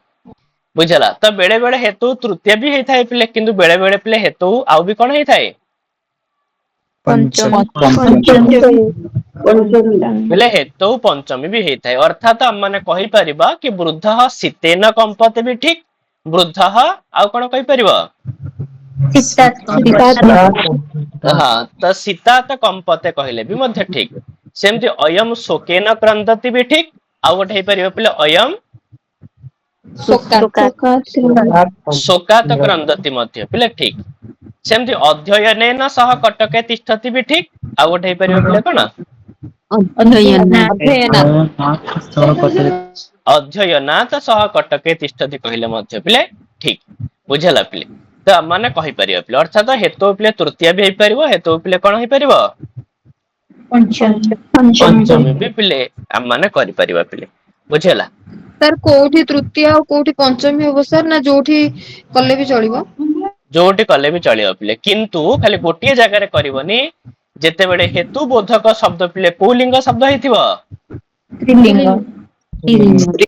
जदि पिले हेतु बोधक शब्द पिले जदि स्त्रीलिंग हे गला ताले सेठी पिले केवल हेतु कोन हबो तृतीय हबो सेठी पिले हेतु पंचमी हबो नाही जेमति कि तार उदाहरण पिले दिया जाय पिले कि सह बुद्ध्या मुक्तः माने गोटे लोकटी पिले कोन गोटे जगह रे फसी जाइतिला तो से तार बुद्धि बड़ खटई गिरी सेठु पिले पार हेई परिला ताले से जो मुक्त हला ता पछर कारण होची पिले कोन तार बुद्धि तो बुद्धि होची पिले हेतु ताले किंतु बुद्धि शब्दटा पिले होची पुलिंग शब्द बुद्धि शब्द होची पिले स्त्रीलिंग शब्द तो सेति पई हमर हेतु तृतीय तो हेई परिबो किंतु बुद्धि रे पिले हेतु पंचमी रे पिले पंचमी हेई परिबो नाही एला बस एति के जिंस पिला और किछ नाही जो ऊपर जो उदाहरण गुडी तो एगुडा पंचमी भी हे परिबो एगुडा पंचमी हेई पारो काना शीत पे नपुंसक लिंग शब्द शोक होची पिले पुलिंग शब्द अध्ययन होची पिले नपुंसक लिंग शब्द तो ए सब रे हेई परिबो हैला तो सही कथा पिले कहउचंदी कि हेतु बा कारण बोधक शब्द रे पिले तृतीय व्यक्ति हुए ऊपर उदाहरण गुडी करे कंपन क्रियार कारण होची शीत क्रंदन क्रियार कारण होची शोक रहिबा क्रियार कारण होची अध्ययन सेति पई एठारे पिले तृतीय विभक्ति हैला आ एहा को पिले हम माने कहि थाउ कोन हेतु तृतीय तेबे से कहउची हेतु बा कारण बोधक शब्द जदि पुलिंग बा क्लीबलिंग होइथिले ताठारे पंचम विभक्ति मध्य होइथाय अर्थात पंचमी भी करि परिया माने शीतेन कंपते भी हेई परिबो शीतात कंपते मध्य पिले हेई परिबो हैला एपरि मध्य हुए किंतु याकु पिले कहै जिवो कोन हेतु पंचमी पिले किंतु हेतु बोधक शब्द यदि स्त्रीलिंग होइतिबो तबे सेठी केवल पिले कोन हबो तृतीय विभक्ति पिले हबो पंचमी हबो नाही यथा उदाहरण देछि सह बुद्धिया मुक्त जोडा त मानको वर्तमान देली पिले हैला बुद्धि शब्द जेहेतु पिले स्त्रीलिंग सेति पई एठी केवल तृतीय हेई परिबो पंचमी हेई परिबो नाही जेमति पिले विद्यया वर्धते बुद्धिहि तले विद्या होची पिले पुलिंग शब्द ସ୍ତ୍ରୀଲିଙ୍ଗ ଶବ୍ଦ ସେଥିପାଇଁ କେବଳ ପିଲା ବିଦ୍ୟା ତୃତୀୟା ହିଁ ପିଲା ହବ ଏଠି ପଞ୍ଚମୀ ହେଇପାରିବ ନାହିଁ ହେଲା ବୁଝିହେଲା ପିଲା ତାହେଲେ ହେତୁ ତୃତୀୟା ହେତୁ ପଞ୍ଚମୀ କୋଉଠି ହବ ବୁଝି ହବ ପିଲେ ନା ନାଇଁ ଆଜ୍ଞା ସାର୍ ଆଜ୍ଞା ସାର୍ ହଉ ତାପରେ ପିଲେ ମୁଁ ତମମାନଙ୍କୁ କାଲି ଯେତେବେଳେ ପଢଉଥିଲି ମୁଁ ସେଠି ତମମାନଙ୍କୁ କହୁଥିଲି ପିଲେ ନା ନାଇଁ କି ଯେତେବେଳେ ପିଲେ କୌଣସି ମାର୍ଗବାଚକ ଶବ୍ଦ ବା ପିଲେ କାଳବାଚକ ଶବ୍ଦ ଯେତେବେଳେ ଅତ୍ୟନ୍ତ ସଂଯୋଗ ଅର୍ଥକୁ ବୁଝଉଥିବେ ତ ସେତେବେଳେ ଆମେ ସେ କାଳବାଚକ ଶବ୍ଦର ବା ମାର୍ଗବାଚକ ଶବ୍ଦର ପିଲେ କୋଉ ବିଭକ୍ତି କରିବା ଆରେ ଅତ୍ୟନ୍ତ ସଂଯୋଗ ଅର୍ଥକୁ ବୁଝିଲେ କୋଉ ବିଭକ୍ତି କରିବ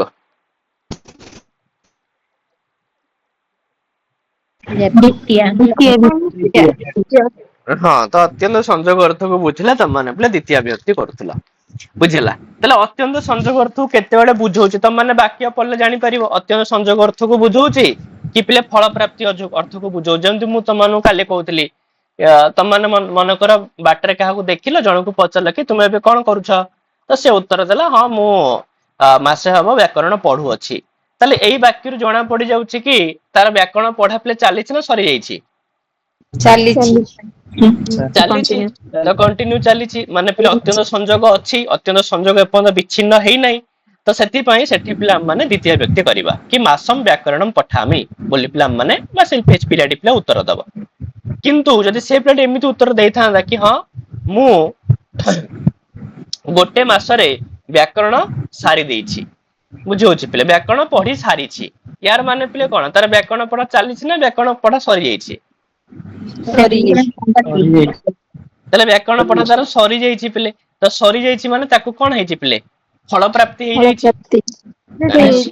ସରିଯିବାର ମାନେ ପିଲେ କଣ ଫଳ ପ୍ରାପ୍ତି ହେଇ ତାକୁ ଫଳ ତାର ମିଳିଯାଇଛି ଯୋଉ ବ୍ୟାକରଣ ପଢୁଥିଲା ତାର ବ୍ୟାକରଣ ହେଇଯାଇଛି ବୁଝିଲା କି ନାଇଁ ପିଲେ ତ ସେଠି ପିଲେ ଆଉ କଣ ହଉନି ସେଠି ପିଲେ ଅତ୍ୟନ୍ତ ସଂଯୋଗ ନୁହଁ ସେଠି ହଉଛି ପିଲେ ଫଳ ପ୍ରାପ୍ତି ବା ପିଲେ ଅପବର୍ଗ ଫଳ ପ୍ରାପ୍ତି ବା ପିଲେ କଣ ଅପବର୍ଗ ଅପବର୍ଗର ମାନେ ହିଁ ପିଲେ ଫଳ ପ୍ରାପ୍ତି ତ ତାକୁ ପିଲା ମାନେ ଫଳ ପ୍ରାପ୍ତ ତୃତୀୟ ବି କହିପାରିବା ନହେଲେ ତ ପିଲେ ଅପବର୍ଗେ ତୃତୀୟ ତ ଫଳ ପ୍ରାପ୍ତ କୁହାଯାଏନି ପିଲେ ଅପବର୍ଗ ବୋଲି ପିଲେ କୁହାଯାଇଥାଏ ବୁଝି ହଉଛି କି ନାଇଁ ତାହେଲେ ସେ କହିବାର ମାନେ ପିଲେ ବୁଝିପାରିଲ ତ ସେ କହିବା କଥା କି ଯେତେବେଳେ ଫଳ ପ୍ରାପ୍ତିକୁ ବୁଝଉଛି ମାନେ କାମଟା ସରିଯାଇଛି ଏଇ ଅର୍ଥକୁ ବୁଝଉଛି ସେତେବେଳେ ଆମେ ତାକୁ ପିଲେ କଣ କହିବା ଅପବର୍ଗ ଆଉ ସେଇ ଅପବର୍ଗର ପିଲେ କୋଉ ବିଭକ୍ତି କରିବା ତୃତୀୟ ବିଭକ୍ତି କରିବା ପିଲେ ଭଏସ ଶୁଣି ହଉଛି ଟି ନା ଭଏସ କଟ ହଉନି ତ ମଝିରେ ମଝିରେ କଟ ଆଚ୍ଛା ହେଇଯାଉଛି ନାଇଁ ଏବେ ଏବେ ଠିକ ଅଛି ତ ପିଲେ ଶୁଣିପାରୁଛ ଭଲସେ ହଁ ନା ଏବେ ନାଇଁ ଶୁଣାଯାଉଛି ହଁ ତ ମନେକର ପିଲେ ମୁଁ ଯଦି ତମକୁ ଆଉ ଗୋଟେ ଛୋଟିଆ ଏକ୍ସାମ୍ପଲ ଦେବି ଆଜ୍ଞା ସାର୍ ଯେମିତି କି ତୁମେ ତୋ ସାଙ୍ଗକୁ ଦେଖିଲା ତାକୁ ପଚାରିଲ ଆଚ୍ଛା ତୁମେ ଏବେ କଣ କରୁଛ ସେ ଉତ୍ତର ଦେଲା କି ହଁ ମୁଁ ମାସେ ହବ ବ୍ୟାକରଣ ପଢି ସାରିଛି ବୁଝିଲା ପଢି ସାରିଛି ତାପରେ ତମେ ତାକୁ ପଚାରିବ ଆଚ୍ଛା ଯଦି ପଢି ସାରିଛ ଦେଖି କୁହ ତ ସୁଧି ପ୍ଲସ ଉପାସ୍ୟ ଇତ୍ୟତ୍ର କେନ ସୂତ୍ରେଣ ସନ୍ଧିକି ବିଧୀୟତେ ତ ସିଏ ମନ କଥାର ଉତ୍ତର ଦେଇଦବ ପିଲେ ଆଦ ଗୁଣ ହଁ ତାହେଲେ ୟାର ମାନେ ପିଲେ କଣ ତାହେଲେ ଅପବର୍ଗ ହେଇଛି ନା ଅପବର୍ଗ ହେଇନି ଅପବର୍ଗ ହେଇଛି ଆରେ ଅପବର୍ଗ ହେଇନି ବୁଝିଲା ତ ସେଥିପାଇଁ ସେଇ ଜାଗାରେ ମଧ୍ୟ ତାର ପିଲେ କଣ କରାଯିବନି ତୃତୀୟ ବିଭକ୍ତି କରାଯିବ ତୃତୀୟ ବିଭକ୍ତି ପିଲେ କରାଯିବନି ସେଠି ବି ଅନ୍ତ ଦ୍ୱିତୀୟ ବିଭକ୍ତି ହିଁ କରାଯିବ ସେଥିପାଇଁ ଅପବର୍ଗ ହବାର ଅଛି ପିଲେ ଫଳ ପ୍ରାପ୍ତି ହେଇଯିବାର ଅଛି ଠିକ ଅଛି ବ୍ୟାକରଣ ପଢି ସାରିଛି ମାନେ ହଉଛି କି ହଁ ସେ ବ୍ୟାକରଣ ପୁରା କମ୍ପ୍ଲିଟଲି ପଢି ସାରିଛି ବୁଝିଲା ତ ସେତେବେଳେ ହିଁ ତାର ପିଲେ କଣ କରାଯିବ ନା ଅପବର୍ଗରେ ତୃତୀୟ ବିଭକ୍ତି ପିଲେ କରାଯିବ ଠିକ ଅଛି ହଉ ଯେମିତି କି ଉଦାହରଣ ପାଇଁ ଦଉଛନ୍ତି ପିଲେ କି ସପ୍ତଭି ଦିବସଇ ହି ନିରୋଗ ଜାତ ତ ଜଣେ ଲୋକର କିଛି ଦେହ ଖରାପ ଥିଲା ତ 7 ଦିନ ଲାଗିଲା ତାର ଦେହ ଭଲ ହବା ପାଇଁ ଆଉ 7 ଦିନ ପରେ ତାର ଦେହ ପିଲେ ଭଲ ହେଇଗଲା ସେ ପିଲେ ନିରୋଗ ହେଇଗଲା ତାହେଲେ ଏଠି ଯୋଉ 7 ଦିନରେ ପିଲେ ଏଠି ଆମେ କୋଉ ବିଭକ୍ତି କରିବା ତୃତୀୟା କରିବା ପିଲେ କାହିଁକି ନା ତାର ତ ଅପବର୍ଗ ତାକୁ ମିଳିଯାଇଛି ନା ପିଲେ ସେ ନିରୋଗ ହେଇଯାଇଛି ତ ସେଥିପାଇଁ ଆମମାନେ କଲେ ପିଲେ ସପ୍ତଭି ଦିବସଇ ସେମିତି ସହ ମାସେନ ବ୍ୟାକରଣ ଅପଠତ ତାହେଲେ ସେ ମାସେ ହବ ବ୍ୟାକରଣ ପଢି ସାରିଛି ହେଲା ବ୍ୟାକରଣ ପଢା ସରି ଯାଇଛି ताले सेतिपई अपवर्ग होई जाईची बोली पिले एठी मासर को विभक्ति हला तृतीय विभक्ति तृतीय पिले आ पिले वर्षेण गृहम निर्मितम भवेत बुझे होची पिले त मन कर तुमे तुम सांग घरु जाईछ तार घर प्रतिष्ठा को ता पचारल अच्छा ए जो घर पूरा हे पे के दिन लागिला त से कहबो कि पिले वर्षे लागिला घर पूरा हे गला तले एठी आर माने कोन पिले घर काम सरी ऑलरेडी ना नहीं तो सेति पई यार पिले कोन करबा हमें तृतीय व्यक्ति पिले करबा तो वर्षेण अपवर्गे तृतीय ताले अपवर्ग बा पिले फल प्राप्ति को बुझाइले कंप्लीट हे बता माने नहीं हां कंप्लीट हे जाय छर अछि कालवाचक शब्द रे पिले व्याप्ति अर्थ रे द्वितीय न होई कि अपवर्गे तृतीय विभक्ति पिले हेई थाए तले ऊपर लिखित उदाहरण गुडी करे 7 दिन मास वर्ष शब्द रे पिले तृतीय विभक्ति प्रयोग होईची काहे कि ना कारण 7 दिन रे निरोग होई जाईची मासकरे व्याकरण पढ़ी सारिबा वर्षकरे गृह निर्माण हेबा सूचित हेउथवारु यह फल प्राप्ति बा पिले कार्य सिद्धि को बुझाउची माने गोटे काम तुमे करि आसेछ आ तुमर से काम पिले फुलफिल हेई जाईची सक्सेस हेई जाईची तुमको तार फल प्राप्ति हेई सारिची तले तुमे सेही जगह रे पिले कालवाचक शब्द रो को व्यक्ति करबो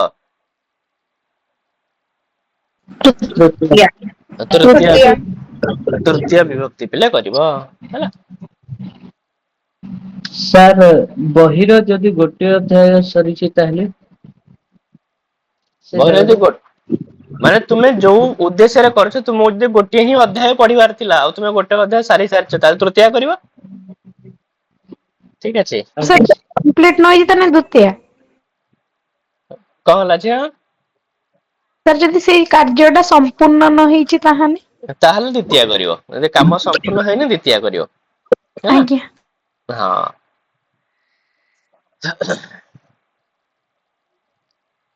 हेला पिले तापर क्षेत्र को नेक्स्ट पिले कोन कहूची ना अनेन मार्गेण गच्छतु चौरः अनया दिशा गतवान पंचभिः मुद्राभिः अहम कलमम कृतवान तले ये कहूची पिले कि मार्गवाचक शब्द पिले दिगवाचक शब्द मूल्यवाचक शब्द रे मध्य पिले को व्यक्ति प्रयोग होई थाए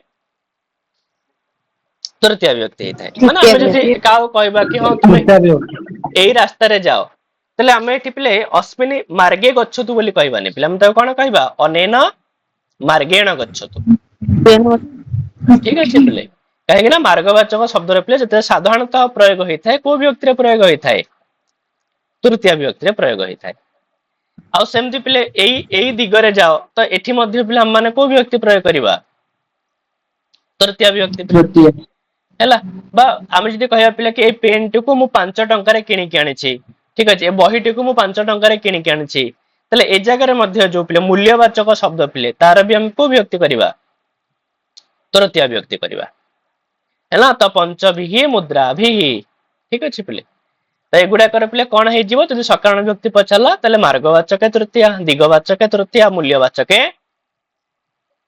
तृतीय हैला पिले तले ऊपर वाक्य गुडी करे मार्गेण अनया दिशा पंचभिः मुद्राभिः ए सब शब्द गुडी का मार्ग दिग मूल्य अर्थ को बुझाउतवारु एमन कर पिले को व्यक्ति प्रयोग हला तृतीय विभक्ति पिले मान कर तुमे प्रयोग कला हैला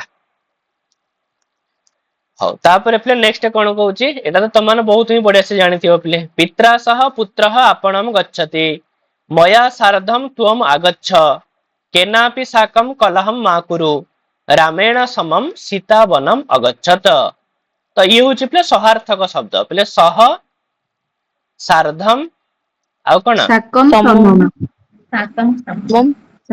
समम हां तो साकम आ होची पिले समम एमान होचन पिले सब सहार्थक शब्द पिले तेरे सहार्थक शब्द जोगरे पिले जे अप्रधान तार पिले को जे अप्रधान तार पिले को व्यक्ति हुए तृतीय व्यक्ति हुए अरे अप्रधान र माने होची पिले कर्ता कहला कर्ता को छाडी देई करी पिले आउ जोटा रहिला हला सेला अप्रधान आउ बुझे होची पिले जेमति कि प्रथम वाक्य रे पिले पित्रा सह पुत्रः आपणम गच्छति तले पिता आ पिले पुओ ए दुई जन भितर प्रधान किए से पुत्र पिले प्रधान पुत्र अप्रधान हला पिता ପିତା ହଉଛନ୍ତି ଅପ୍ରଧାନ, ସେଥିପାଇଁ ପ୍ରଧାନ ଅପ୍ରଧାନ ପିଲେ ଏଇଟା ବିବକ୍ଷାଧୀନ। ଏଇଟା ମାନେ ନୁହଁ ଯେ କେବଳ ପିତା ସବୁବେଳେ ପାଇଁ ଅପ୍ରଧାନ ହେଇକି ରହିବେ, ସେମିତି ବି ନାହିଁ କିଛି କଥା, ବୁଝି ହଉଛି ପିଲେ। ତ ଏଠି ମାନେ ବିବକ୍ଷାଧୀନ, ତୁମେ କାହାକୁ ଅପ୍ରଧାନ କରିବ କାହାକୁ ପ୍ରଧାନ କରିବ ତୁମ ଉପରେ ନିର୍ଭର କରିଥାଏ ପିଲେ। ପିତା ସହିତ ପୁଅ ଯାଉଛି ବି ଠିକ, ପୁଅ ସହିତ ପିତା ଯାଉଛନ୍ତି ବି ଠିକ, ତ କିଛି ଅସୁବିଧା ପିଲେ ନାହିଁ ହେଲା। କିନ୍ତୁ ବାକି ମେନ୍ କଥା ହଉଛି ଯୋଉ ତୃତୀୟ ବ୍ୟକ୍ତି ହେଇଛି, କାହା ଯୋଗରେ ତୃତୀୟ ବ୍ୟକ୍ତି ଯଦି ପଚାରିଲା ତାହେଲେ ମାନେ କଣ କହିବା? ସହଯୋଗେ ତୃତୀୟା, ସହଜ ସହଯୋଗେ ତୃତୀୟା ପିଲେ। ତାହେଲେ ଉପରେ ପ୍ରଦତ୍ତ ଉଦାହରଣ ଗୁଡିକରେ ସହାର୍ଥକ ଶବ୍ଦ ଯେମିତିକି ସହ, ସାର୍ଦ୍ଧମ, ସାକମ, ସମମ ଶବ୍ଦ ପ୍ରୟୋଗରେ ଯାହା ସହିତ ବୁଝାଉଛି ତାଠାରେ ପିଲେ ତୃତୀୟ ବ୍ୟକ୍ତି ହୋଇଅଛି। ଏହାକୁ ପିଲେ ସହଯୁକ୍ତ ଅପ୍ରଧାନେ ତୃତୀୟା ବୋଲି ପିଲେ କୁହାଯାଇଥାଏ। ଆଉ ବେଳେ ବେଳେ ପିଲେ ଯଦି ସହ ଶବ୍ଦ ନ ଥାଇକିରି ମଧ୍ୟ ତୃତୀୟ ବ୍ୟକ୍ତି ହେଇଯାଏ, ସେଠି ସହ ଶବ୍ଦ ନଥାଏ କିନ୍ତୁ ସହର ଅର୍ଥକୁ ବୁଝଉଥାଏ, ତ ତାକୁ ପିଲାମାନେ କହିବା ସହାର୍ଥେ ତୃତୀୟା।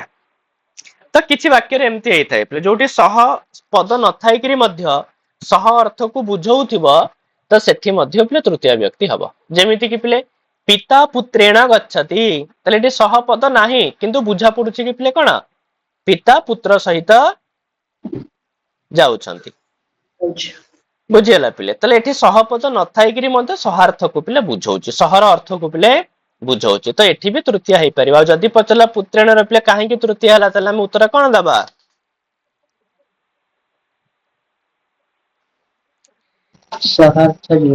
ହଁ, ତ ସହାର୍ଥେ ତୃତୀୟା, ଠିକ ଅଛି ପିଲେ। ସେମିତି ମାତ୍ରା ଗଚ୍ଛତି ଶିଶୁ, ତ ଏହାକୁ ପିଲେ ସାଧାରଣତଃ ପିଲା ମାନେ ସହାର୍ଥେ ତୃତୀୟା ବୋଲି କହିଥାଉ। ବୁଝି ହବ ଟି ପିଲେ ନା ନାଇଁ? ପିତା ପୁତ୍ରେଣ ଗଚ୍ଛତି ବି ସହାର୍ଥେ ତୃତୀୟା ହବ। ହୁଁ ଆଜ୍ଞା। ସାର୍ ଏଠି ଲୁଟ ଅଛି ନା ସାର୍? ହଁ, ସହାୟତା ଏଠି ସହପଦ ଡାଇରେକ୍ଟ ପ୍ରୟୋଗ ହେଇନି, ସହପଦ ଏଠି ମାନେ କଣ ହେଇକିରି ଅଛି ପିଲେ? ଉୟ ଅଛି, କିନ୍ତୁ ସହର ଅର୍ଥ ଏଠି ପିଲେ ବୁଝା ପଡୁଛି, ତ ସେଥିପାଇଁ ଏଠି ସହାର୍ଥେ ତୃତୀୟା ବୋଲି ପିଲା ମାନେ କହିବା ହେଲା। ତାହେଲେ ଇଏ ହେଲା ପିଲା ସାର୍ ଗୋଟେ କଥା। ହୁଁ ସାର୍ ଯୋଉ ଯୋଗରେ ହଉଛି ତୃତୀୟା, ସେ ପ୍ରଥମରେ ଦେଇଛି ରାମେଣ ସମମ ସୀତା ବନ, ତ ମୁଁ କହିବା କଥା ମାନେ ସମମ ଟା ଫାଷ୍ଟରେ ଥାଇ ରାମାୟଣ ଯଦି ତା ପରେ ଥିବ ତାହେଲେ ବି ତ ତୃତୀୟା ହବ। ହଁ, କାହିଁ ନା ହବ, ଅଛି ହବ। ଆଜ୍ଞା ଆଜ୍ଞା। ଠିକ ଅଛି ପିଲେ।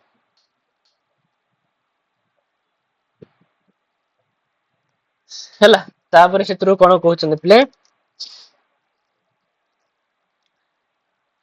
ଦେଖ କହୁଛନ୍ତି ପିଲେ କି ଗ୍ରୀଷ୍ମ, ସାର୍ ପିତ୍ରା ସହ ପୁତ୍ରଃ ଆପଣଂ ଗଚ୍ଛତି, ହୁଁ ଏଇଟା ଆମେ ମାନେ ତାର ସକାରଣ ବିଭକ୍ତି କହିଲେ କଣ କହିବା? ସହଯୁକ୍ତେ ଅପ୍ରଧାନ ତୃତୀୟା ହଁ ନା ସହାର୍ଥେ ବି ତୃତୀୟା କହିପାରିବା?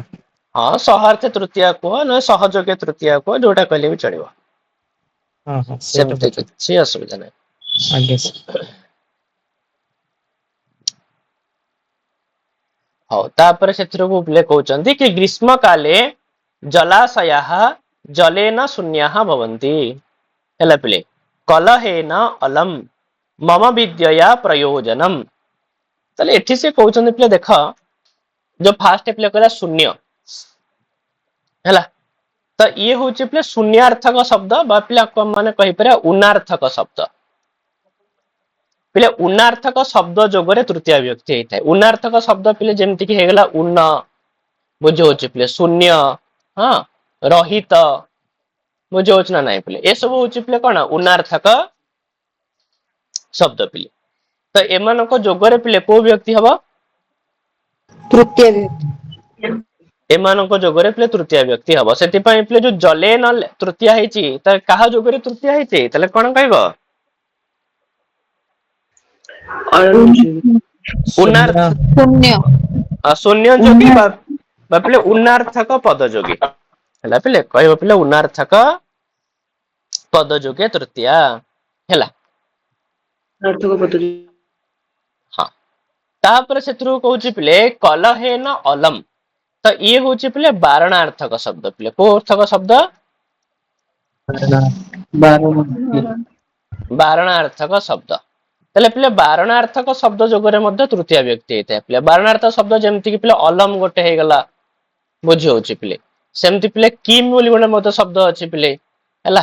ତ ଏସବୁ ଯୋଗରେ ପିଲେ ମଧ୍ୟ କୋଉ ବ୍ୟକ୍ତି ହେଇଥାଏ? ତୃତୀୟ। ତୃତୀୟ ବ୍ୟକ୍ତି ପିଲେ ହେଇଥାଏ। ତାହେଲେ କଲହେନ ଅଲମ ୟାର ମାନେ ହଉଛି ପିଲେ କଣ? କରିବା ବୃଥା। ବୃଥା କଣ? କଳି କରିବା ବୃଥା। କଲହ ମା କୁରୁ ମାନେ କଳି ପାଳନ କରିବା ଉଚିତ ନୁହେଁ। ହଁ ନିବାରଣ ନିଷେଧ ଅର୍ଥରେ। ବାରଣ କରାହେଇଛି ପିଲା, ଆଉ ଠିକ ଅଛି। କଳିକଜିଆ କର ନାହିଁ, ହେଲା। ଆମର ପିଲା ଆମେ ଖାଣ୍ଟି ଓଡିଆରେ କହିଲେ କଳିକଜିଆ କର ନାହିଁ, ଠିକ ଅଛି ପିଲା। ବାରଣ କରିବା ଆଉ, ହେଲା। ଆଉ ସେମିତି ପିଲେ ମମ ବିଦ୍ୟା ପ୍ରୟୋଜନମ, ତାହେଲେ ଏଠି ପିଲେ ପ୍ରୟୋଜନାର୍ଥକ ଶବ୍ଦ ଏମାନଙ୍କ ଯୋଗରେ ମଧ୍ୟ ପିଲେ ତୃତୀୟ ବ୍ୟକ୍ତି ହେଇଥାଏ। ପ୍ରୟୋଜନାର୍ଥକ ଶବ୍ଦ ଯୋଗରେ ମଧ୍ୟ ପିଲେ ତୃତୀୟ ହେଇଥାଏ। ପ୍ରୟୋଜନାର୍ଥକ ଶବ୍ଦ ଯେମିତି କି ପିଲେ ପ୍ରୟୋଜନ ହେଇଗଲା, ବୁଝି ହଉଛି ପିଲେ। ଅର୍ଥ ହେଇଗଲା, ବୁଝି ହଉଛି। କିମ୍ ମଧ୍ୟ ପିଲେ ହେଇଥାଏ ପିଲେ, ଠିକ ଅଛି। କିମ୍ ପିଲେ ବାରଣାର୍ଥକରେ ବି ହେଇଥାଏ ଆଉ ପ୍ରୟୋଜନାର୍ଥକରେ ବି ହେଇଥାଏ ପିଲେ କିମ୍, ହେଲା। ତାହେଲେ ଏଇ ସବୁ ପଦ ଯୋଗରେ ପିଲା ମାନେ କଣ କରିବା ପିଲେ? କୋଉ ବ୍ୟକ୍ତି କରିବା? ତୃତୀୟା। ତୃତୀୟ ବ୍ୟକ୍ତି ପିଲେ କରିବା। ଯେମିତି ତମମାନେ ପିଲେ ନାଟକରେ ସବୁ ଦେଖିଥିବ ପିଲେ ଅଲମ ଅତିବିସ୍ତରେଣ, ନା ନାଇଁ? ତେବେ ତାର ଅର୍ଥ ପିଲେ କଣ ହେଇଯିବ? ତାହେଲେ ଅଲମ ଅତିବିସ୍ତରେଣ, ଏଠି ଅତିବିସ୍ତରେଣ ଯୋଉ ତୃତୀୟ ହେଇଛି ପିଲେ କୋଉ ଯୋଗରେ ତୃତୀୟ ହେଇଛି? ଅଲମ ଯୋଗେ। ଅଲମ ଯୋଗରେ ତୃତୀୟ ହେଇଛି, ଆଉ ସିଏ ହଉଛି ପିଲେ ବାରଣାର୍ଥକ ଶବ୍ଦ ଯୋଗେ ତୃତୀୟ ପିଲେ, ବୁଝି ହେଲା। ଠିକ ଅଛି ପିଲେ। କ୍ଷାନ୍ତିଶ୍ଚେତ କବଚେନ କିମ୍ କିମରିଭିଃ କ୍ରୋଧୋସ୍ତି ଚେତ୍ ଦେହିନାମ, ତାହେଲେ ପିଲେ କ୍ଷାନ୍ତିଶ୍ଚେତ କବଚେନ କିମ୍, ତାହେଲେ ଯୋଉ କବଚେନ ପିଲେ ତୃତୀୟ ବ୍ୟକ୍ତି ହେଲା, ତ କୋଉ ଯୋଗରେ ତୃତୀୟ ହେଲା? କିମ୍ ଯୋଗେ। ହଁ, ପ୍ରୟୋଜନାର୍ଥକ। ତ ପ୍ରୟୋଜନାର୍ଥକ କିମ୍ ଯୋଗରେ ପିଲେ ତୃତୀୟ ବ୍ୟକ୍ତି ହେଇଗଲା, ହେଲା। ତାହେଲେ ପିଲେ ଉନାର୍ଥକ ଶବ୍ଦ ଯେମିତି କି ପିଲେ ଉନଃ, ହୀନଃ, ଶୂନ୍ୟଃ, ରହିତଃ ଏସବୁ ଶବ୍ଦ ଯୋଗରେ। ବାରଣାର୍ଥକ ଶବ୍ଦ ପିଲେ ଯେମିତି କି ଅଲମ, କୃତମ, କିମ୍ ଏସବୁ ଶବ୍ଦ ଯୋଗରେ। ପ୍ରୟୋଜନାର୍ଥକ ଶବ୍ଦ ଯେମିତି କି ପ୍ରୟୋଜନମ, ଅର୍ଥ, ଲାଭ, କିମ୍ ଏସବୁ ଶବ୍ଦ ଯୋଗରେ ପିଲେ ତୃତୀୟ ବ୍ୟକ୍ତି ହୋଇଥାଏ। ତେଣୁ ଉପର ପ୍ରଦତ୍ତ ଉଦାହରଣ ଗୁଡିକରେ ଜଳେନ ଉନାର୍ଥେ ତୃତୀୟା, କଳହେନ ବାରଣାର୍ଥେ ତୃତୀୟା, ବିଦ୍ୟୟା ପ୍ରୟୋଜନାର୍ଥେ ତୃତୀୟା, ହେଲା ପିଲେ। ତାପରେ ସେଥିରୁ ନେକ୍ସଟ କଣ କହୁଛି ପିଲେ ନା ରାମେଣ ସଦୃଶଃ ରାଜା ନାସ୍ତି, ଜ୍ୟେଷ୍ଠ ଭ୍ରାତା ପିତ୍ରା ସମଃ, ମୟା ତୁଲ୍ୟଃ କୋପି ନାସ୍ତି, ଅର୍ଜୁନେନ ସମାନଃ ବୀରଃ ନାସ୍ତି। ତାହେଲେ ପିଲେ ଦେଖିଲ ଏଠି ସଦୃଶଃ, ସମଃ, ତୁଲ୍ୟଃ, ସମାନଃ ଏମାନେ ସମସ୍ତେ ପିଲେ କୋଉ ଅର୍ଥକ ଶବ୍ଦ ପିଲେ? ପିଲେ ତୁଲ୍ୟାର୍ଥକ ଶବ୍ଦ ପିଲେ। ତାହେଲେ ଆମେ ଏଥିରୁ କଣ ଜାଣିଲେ ପିଲେ ନା ତୁଲ୍ୟାର୍ଥକ ଶବ୍ଦ ଯୋଗରେ ମଧ୍ୟ ପିଲେ କୋଉ ବ୍ୟକ୍ତି ହବ? ତୃତୀୟା ପିଲେ। ତ ତୁଲ୍ୟାର୍ଥକ ଶବ୍ଦ ଯୋଗରେ କେବଳ ତୃତୀୟା ହେଇନଥାଏ ପିଲେ, ତୃତୀୟା ସହିତ ଆଉ ମଧ୍ୟ କୋଉ ବ୍ୟକ୍ତି ହେଇଥାଏ? ଷଷ୍ଠୀ ବିଭକ୍ତି ମଧ୍ୟ ପିଲେ ହେଇଥାଏ। ଅର୍ଥାତ ରାମେଣ ସଦୃଶଃ କହିଲେ ବି ଠିକ, ରାମସ୍ୟ ସଦୃଶଃ କହିଲେ ବି ପିଲେ ଠିକ, ଜ୍ୟେଷ୍ଠ ଭ୍ରାତା ପିତ୍ରା ସମଃ କହିଲେ ବି ଠିକ, ଅଥବା ପିଲେ ପିତୁଃ ସମଃ କହିଲେ ବି ଠିକ। ତ ମୟା ତୁଲ୍ୟଃ ଠିକ, ଅଥବା ପିଲା ଆଉ କଣ କହିପାରିବା? ମମ ତୁଲ୍ୟଃ କହିଲେ ବି ପିଲେ ଠିକ। ଅର୍ଜୁନେନ ସମାନଃ ବି ଠିକ, ତା ସହିତ ପିଲେ ଅର୍ଜୁନସ୍ୟ ସମାନଃ କହିଲେ ବି ପିଲେ ଠିକ। ତାହେଲେ ତୁଲ୍ୟାର୍ଥକ ଶବ୍ଦ ଯେମିତି ସଦୃଶ, ସମ, ତୁଲ୍ୟ, ସମାନ ଶବ୍ଦ ଯୋଗରେ ଯାହା ସହିତ ତୁଲ୍ୟ ତାଠାରେ ପିଲେ ତୃତୀୟ ବି ହେଇଥାଏ, ଷଷ୍ଠୀ ମଧ୍ୟ ହେଇଥାଏ। ତେବେ ଏଠାରେ ସଦୃଶ ଶବ୍ଦ ଯୋଗରେ ରାମେଣ, ସମଃ ଯୋଗରେ ପିତା, ତୁଲ୍ୟ ଯୋଗରେ ମୟା, ଆଉ ସମାନ ଶବ୍ଦ ଯୋଗରେ ପିଲେ ଅର୍ଜୁନେନ, ଏସବୁ ଯାକ ପିଲେ କୋଉ ବିଭକ୍ତି ହେଇଛି? ତୃତୀୟ ବିଭକ୍ତି ପିଲେ ହେଇଛି। ଆଉ ତା ସହିତ ମଧ୍ୟ କିଛି ପଦ ଯୋଗରେ ବି ତୃତୀୟ ହେଇଥାଏ, ମାନେ ଯେମିତି କି ନାନା ପିଲେ, ଧର୍ମେଣ ନାନା ସୁଖମ ନ ଲଭ୍ୟତେ, ହେଲା। ସେମିତି ପୃଥକ ଯୋଗରେ ବି ତୃତୀୟ ହେଇଥାଏ ପିଲେ, ଜଲେନ ପୃଥକ ମତ୍ସ୍ୟ ନ ଜୀବତି, ହେଲା। ବିନା ଯୋଗରେ ବି ତୃତୀୟ ହୁଏ ପିଲେ, ଶ୍ରମେଣ ବିନା ବିଦ୍ୟା ନ ଭବତି। ତା ସହିତ ପିଲେ ପୂର୍ବଃ, ଅବରହ ଏମାନଙ୍କ ଯୋଗରେ ବି ତୃତୀୟ ହେଇଥାଏ ପିଲେ, ଯେମିତି କି ସହ ମତ ବର୍ଷେଣ ପୂର୍ବଃ, ତ୍ୱମ ରାମାତ୍ ମାସେନ ଅବରହ। ତାହେଲେ ଏଇ ଯୋଉ ବର୍ଷ ମାସର ଯୋଉ ତୃତୀୟ ହେଇଛି, ଏ ମଧ୍ୟ କାହା ଯୋଗରେ ତୃତୀୟ ହେଇଛି ପିଲେ? ପୂର୍ବ ଆଉ ଖବର ଅବର ଯୁଗରେ ପିଲେ ତୃତୀୟ ବିଭକ୍ତି ହେଇଛି। ବୁଝିଗଲା ପିଲେ? ତ ଏମିତି ହେଇକିରି ଆମ ମାନେ ପିଲେ କରଣ କାରକ ତୃତୀୟ ବିଭକ୍ତି କଥା ପିଲେ ଆଲୋଚନା କଲେ ହେଲା। ତାପରେ କାଲିକି ଆମ ମାନେ ସମ୍ପ୍ରଦାନ କାରକ ଆଉ ଚତୁର୍ଥୀ ବିଭକ୍ତି ବିଷୟରେ ପିଲେ ପଢିବା ହେଲା। ସାର୍ ଅନୁକ୍ତ କର୍ତ୍ତରୀ ତୃତୀୟ ଟା ଆଉଥରେ ଟିକେ। ତମର ଯୋଉ କର୍ମବାଚ୍ୟ ଆଉ ଭାବବାଚ୍ୟ ଠିକ ଅଛି, ଏଇ ଦୁଇଟି ବାଚ୍ୟରେ ନା କର୍ତ୍ତା ସବୁବେଳେ ପାଇଁ ଅନୁକ୍ତ ହେଇଥାଏ। ତ ସେଇ ଜାଗାରେ ତୁମେ କର୍ତ୍ତାର ଯୋଉ ତୃତୀୟା କରୁଛ ଇଏ ହଉଛି ଅନୁକ୍ତ କର୍ତ୍ତରୀ ତୃତୀୟା। ସାର୍ ଏକ୍ଜାମ୍ପଲ ଗୋଟେ ଦିଅନ୍ତୁ। ଯେମିତି କି ରାମେଣ ବିଦ୍ୟାଳୟ ଗମ୍ୟତେ, ତ ଏଇଟା ହଉଛି କର୍ମବାଚ୍ୟ, ତ ଏଠି କର୍ତ୍ତା ଯିଏ ରାମ ସେଇଠି ଅନୁକ୍ତ, ସେଥିପାଇଁ ରାମର ଏଠି କୋଉ ବିଭକ୍ତି ହେଲା? ତୃତୀୟ ବିଭକ୍ତି। ତୃତୀୟ ବିଭକ୍ତି ହେଲା। ଠିକ ଅଛି।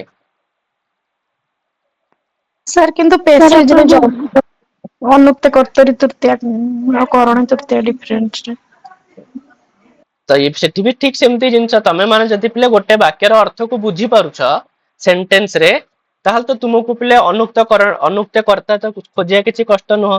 କାହିଁକି ନା ପିଲେ ଦେଖ, ତମେ କୌଣସି ବି ବାକ୍ୟ କିଛି ବି ଥାଏ ପିଲେ, ବାକ୍ୟ କୌଣସି ବି ଥାଉ ନା କାହିଁକି, ସେ ବାକ୍ୟରେ ପିଲେ କ୍ରିୟାପଦ ତ ଥିବ ହିଁ ଥିବ ନା ନାଇଁ? ଆଜ୍ଞା। ଠିକ ଅଛି, ବାକ୍ୟରେ କ୍ରିୟାପଦ ବି ଥିବ, ଆଉ କ୍ରିୟାପଦ ଅଛି ମାନେ ସେ କ୍ରିୟାକୁ ପିଲେ ଯିଏ କରୁଛି ସିଏ କଣ ଅଟେ ପିଲେ? କର୍ତ୍ତା। କର୍ତ୍ତା ପିଲେ। ଆଉ ଯଦି ତୁମକୁ ସେଇ ପ୍ୟାସେଜରେ ପିଲେ ସେଇ କର୍ତ୍ତାଟି ପର୍ଟିକୁଲାର ପିଲେ ତୃତୀୟ ବିଭକ୍ତିରେ ଦେଖା ଯାଉଛି, ୟାର ମାନେ ସେଠି ପିଲେ କଣ ହେଇଛି? ହଁ, ବାକି ସଇଲା ତ ପିଲେ ଘଟଣା, ଆଉ କଣ ଅଛି ପିଲେ? ଦେଖ, ତମକୁ ପ୍ୟାସେଜରେ ଯଦି ଅନୁକ୍ତ କର୍ତ୍ତରୀ ତୃତୀୟା ଖୋଜିବାକୁ ପଡେ ପିଲେ, ତମେ ପ୍ରଥମେ ଦେଖିବ କି ଏଇ ଜିନିଷଟା କର୍ତ୍ତା କି? ଯଦି କର୍ତ୍ତା ନୁହଁ ତାହେଲେ ତ ଅନୁକ୍ତ କର୍ତ୍ତରୀ ତୃତୀୟା କେବେ ସମ୍ଭବ ହିଁ ନୁହଁ।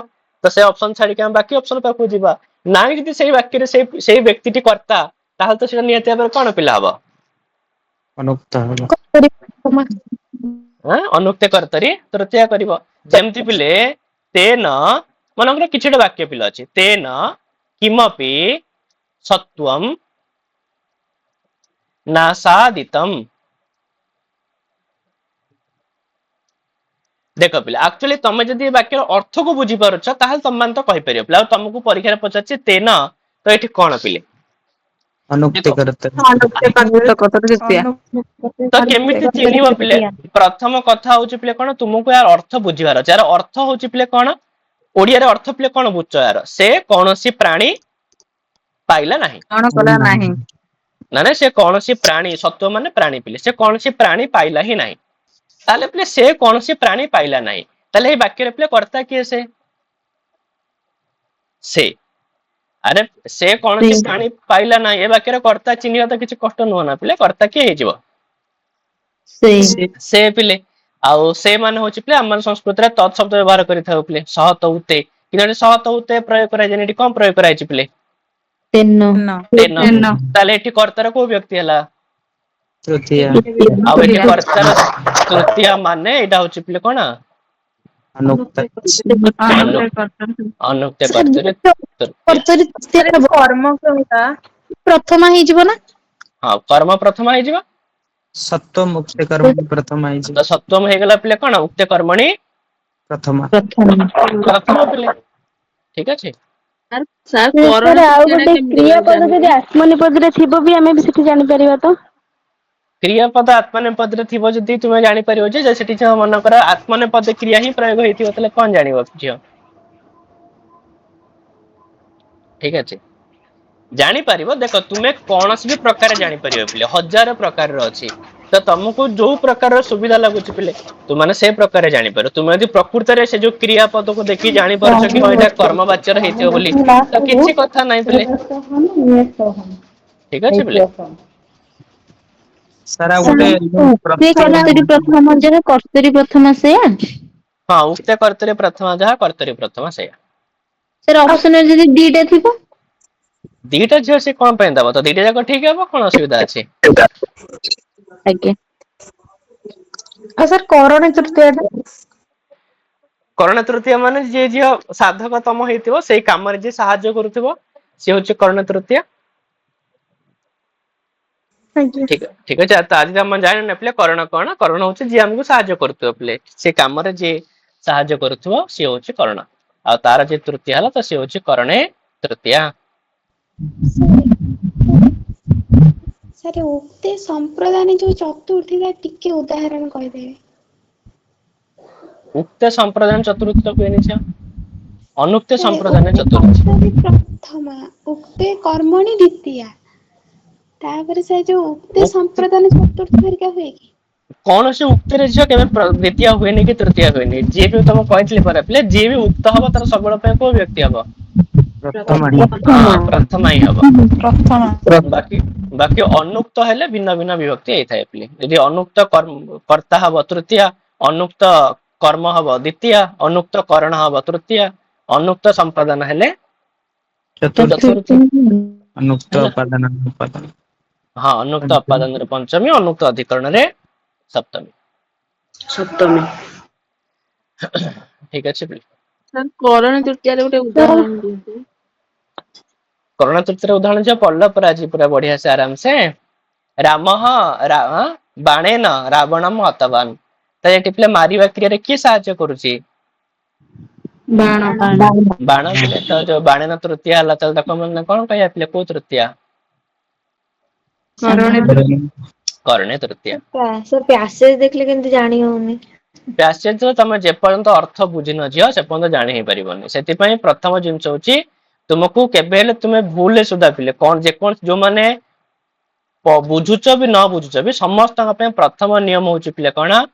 ଯଦି କୌଣସି ଜାଗାରେ ପିଲେ କୌଣସି ପଦର ଯଦି ସକରଣ ବିଭକ୍ତି ପଚାରୁଛି ତ ମାନେ ପ୍ରଥମେ ସେ ପୁରା ସେଣ୍ଟେନ୍ସ ର ଅର୍ଥ ବୁଝିବା ପାଇଁ ପ୍ରଥମେ ଚେଷ୍ଟା କର। କି ଏହାର ଅର୍ଥ କଣ?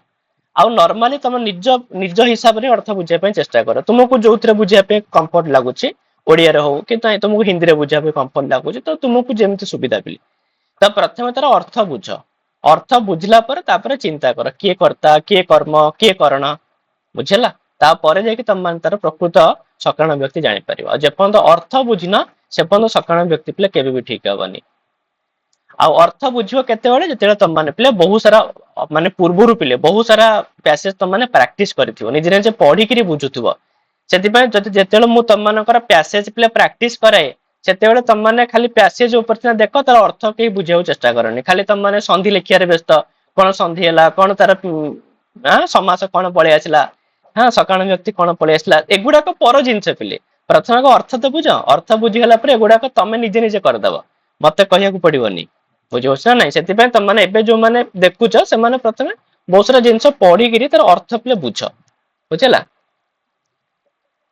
ଆଉ ଅର୍ଥ ବୁଝିଗଲା ପରେ ସକାରଣ ବ୍ୟକ୍ତି ପିଲେ ସବୁଠୁ ସହଜ ପିଲେ। ତମକୁ ଯୋଉ ଜିନିଷ ବହୁତ କଷ୍ଟ ଲାଗୁଛି ସେ ଜିନିଷ ତମ ପାଇଁ ବହୁତ ସହଜ ହେଇଯିବ ହେଲା।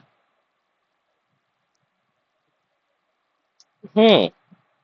ବାରଣାର୍ଥକ କିମ୍ ଶବ୍ଦ ଯୋଗର ଗୋଟେ ଏକ୍ଜାମ୍ପଲ ଆଉଥରେ ଟିକେ ଦେବେ ବାରଣାର୍ଥ କିମ୍ ଶବ୍ଦ ତୃତୀୟ ହୁଏ। ହଁ କିଛି ବି କହିପାରିବ ଯୋଉ କଳ ହେଇନ କିମ୍ ନା ନାଇଁ ତ ୟାର ମାନେ କଣ ପିଲେ? କାହିଁ କଳହ କରୁଛ? ସେ ଅଲମ ଜାଗାରେ ହଁ କିମ୍ ଅଲମ ଲଗେଇଦେଲେ ଜାଗାରେ ଚଳିବ। କିମ୍ ଲଗେଇଦବ ଠିକ। ସାର୍ ଅନୁସାର ଗୋଟେ ଅଛି ପଦ ତାର ସେଇଟା ହେଇଛି ଲୋଟ ଲକାରରେ ତାର ମୂଳ ଶବ୍ଦ ଟା କଣ ହବ? କଣ ଦେଇଛି ଯା? ଅନୁସର ଏଇ ପଦର ଅନୁସାର ଲକାର କଣ? ଆଜ୍ଞା ଲୋଟ ଲୋଟ ଲକାର ଅଛି ମଧ୍ୟମ ପୁରୁଷ ଏକ ବଚନ। ତାର ଶ୍ରୁ ଧାତୁ ମୂଳ ଝିଅ ଶବ୍ଦ ଟା କଣ? ମୂଳ ଧାତୁ ହଉଛି ଶ୍ରୁ ଧାତୁ ଶବ୍ଦ ନାହିଁ ଯା ଧାତୁ। କଣ ଠିକ ସାର୍ ଅଛି ଶୁଣାଗଲା? ଶ୍ରୁ ଧାତୁ ଶ୍ରୁ। ହେଲା ସରତି ସରତଃ ସରନ୍ତି ଏମିତି ରୂପ ଧର ହେଇଥାଏ। ଠିକ ଅଛି ଆଉ ଲୋଟ ଲକାରରେ ସରତୁ ସରତାମ ସରନ୍ତୁ ସର ବାକି ଅନୁତ ହଉଛି ପିଲେ କଣ? ଉପସର୍ଗ। ଉପସର୍ଗ ଆଉ ହେଲା। ସାର୍ ସାର୍ ଏଇ ଯୋଉ ବୁକ୍ ଦେବେ ଆପଣ ସେଟାକୁ ଓଡିଆ ଲିପି ନା ଦେବନାଗରୀ ଲିପି? ଏମିତି ବହି ତମେ ଯେମିତି ଦେଖୁଛ ଝିଅ ସେମିତି ହିଁ ବହି ଏକ୍ଜାକ୍ଟଲି ହେଲା। ପ୍ରାଇସ୍ କେତେ? ଏଇଟା ଅଛି ପୋଷ୍ଟାଲ ଚାର୍ଜ ସହିତ 450। ଠିକ ଅଛି। ହଁ ହଉ ସାର୍ ଠିକ ଅଛି ଆମେ ପୁଣି କାଲିକି ଦେଖିବା ଆଉ ହୁଁ। ସେ ଦେଇଛି ଗୋଟେ କୋଶ୍ଚିନ୍ ଅସ୍ମତ୍ ପଦରେ ବିଧି ହୁଁ ସେଇଟା କଣ ହବ ମାନେ ଆନ୍ସର ଅଛି ମାମକୀୟ ସେ କେମିତି ହେଲା? ହଁ ତ ମାମକ୍ୟରେ ଏଇଟା ତଳିତ ପ୍ରତ୍ୟୟ ଲାଗିକିରି ଝିଅ ହେଇଛି ଆଉ ହେଲା। ସାର୍ ଅପସନ ଅଛି ତାବକୀନ ତଦିୟ ତାବକୀ ଆଉ ଗୋଟେ ଅଛି ମାମକୀନ। ହଁ ତ ଅସ୍ମତରୁ ମାମକୀୟ ଝିଅ ହେଇଛି ଆଉ। ଜାଣି ହଉନି ଜାଣିପାରୁନି ମାନେ କାହିଁକି ହେଲା? ଏଟା ମାନେ ଏଟା ଯେ ହେଲା ଆମର ଯୋଉ ଅସ୍ମଦ ଶବ୍ଦରୁ ସେଥିରୁ ପ୍ରତ୍ୟୟ ହେଇକିରି ରୂପ ହେଇଛି ହେଲା ମଦିୟମ ହେଇଗଲା ଠିକ ଅଛି ମାମକିନ ହେଇଗଲା ଏସବୁ ଅସ୍ମଦ ଶବ୍ଦରୁ ତଦିତ ପ୍ରତ୍ୟୟ ହେଇକିରି କରାଯାଇଥାଏ। ଆଉ ଯୋଉ ତଦୀୟ ତୋଦୀୟ ଏଗୁଡା ସବୁ ଅଛି ଏସବୁ ତଦ ଶବ୍ଦରୁ ହେଇଛି ହେଲା। ଆଉ କଣ ହେଇପାରିବ ଯେମିତି ମାମ କିନ ସେମିତି ଆଉ କଣ? ହଁ ମାମ କହ ହେଇପାରିବ ଠିକ ଅଛି। ଏଟା କଣ ପ୍ରତ୍ୟୟ ଲାଗିଛି ନା ହଁ କଣ? ତ ପ୍ରତ୍ୟୟ ଲାଗିକିରି ଯେମିତି ପିଲା ଆମର ଯୋଉ ଗୀତାରେ କୁହାଯାଏନି ପିଲେ ଆଁ ଧର୍ମକ୍ଷେତ୍ରେ କୁରୁକ୍ଷେତ୍ରେ କିମ କୁରୁବତ ସଞ୍ଜୟ ମାମ କାହା ପାଣ୍ଡବାଶ୍ଚୈବ ନା ନାଇଁ ତ ସେଠି ଯୋଉ ପିଲେ ମାମ କାହା ପିଲେ ହେଇଛି ତ ସେଠି ମଧ୍ୟ ପିଲେ କୋଉଥିରୁ ହେଇଛି ପିଲେ ଅସ୍ମତ ଶବ୍ଦରୁ ହେଇଛି।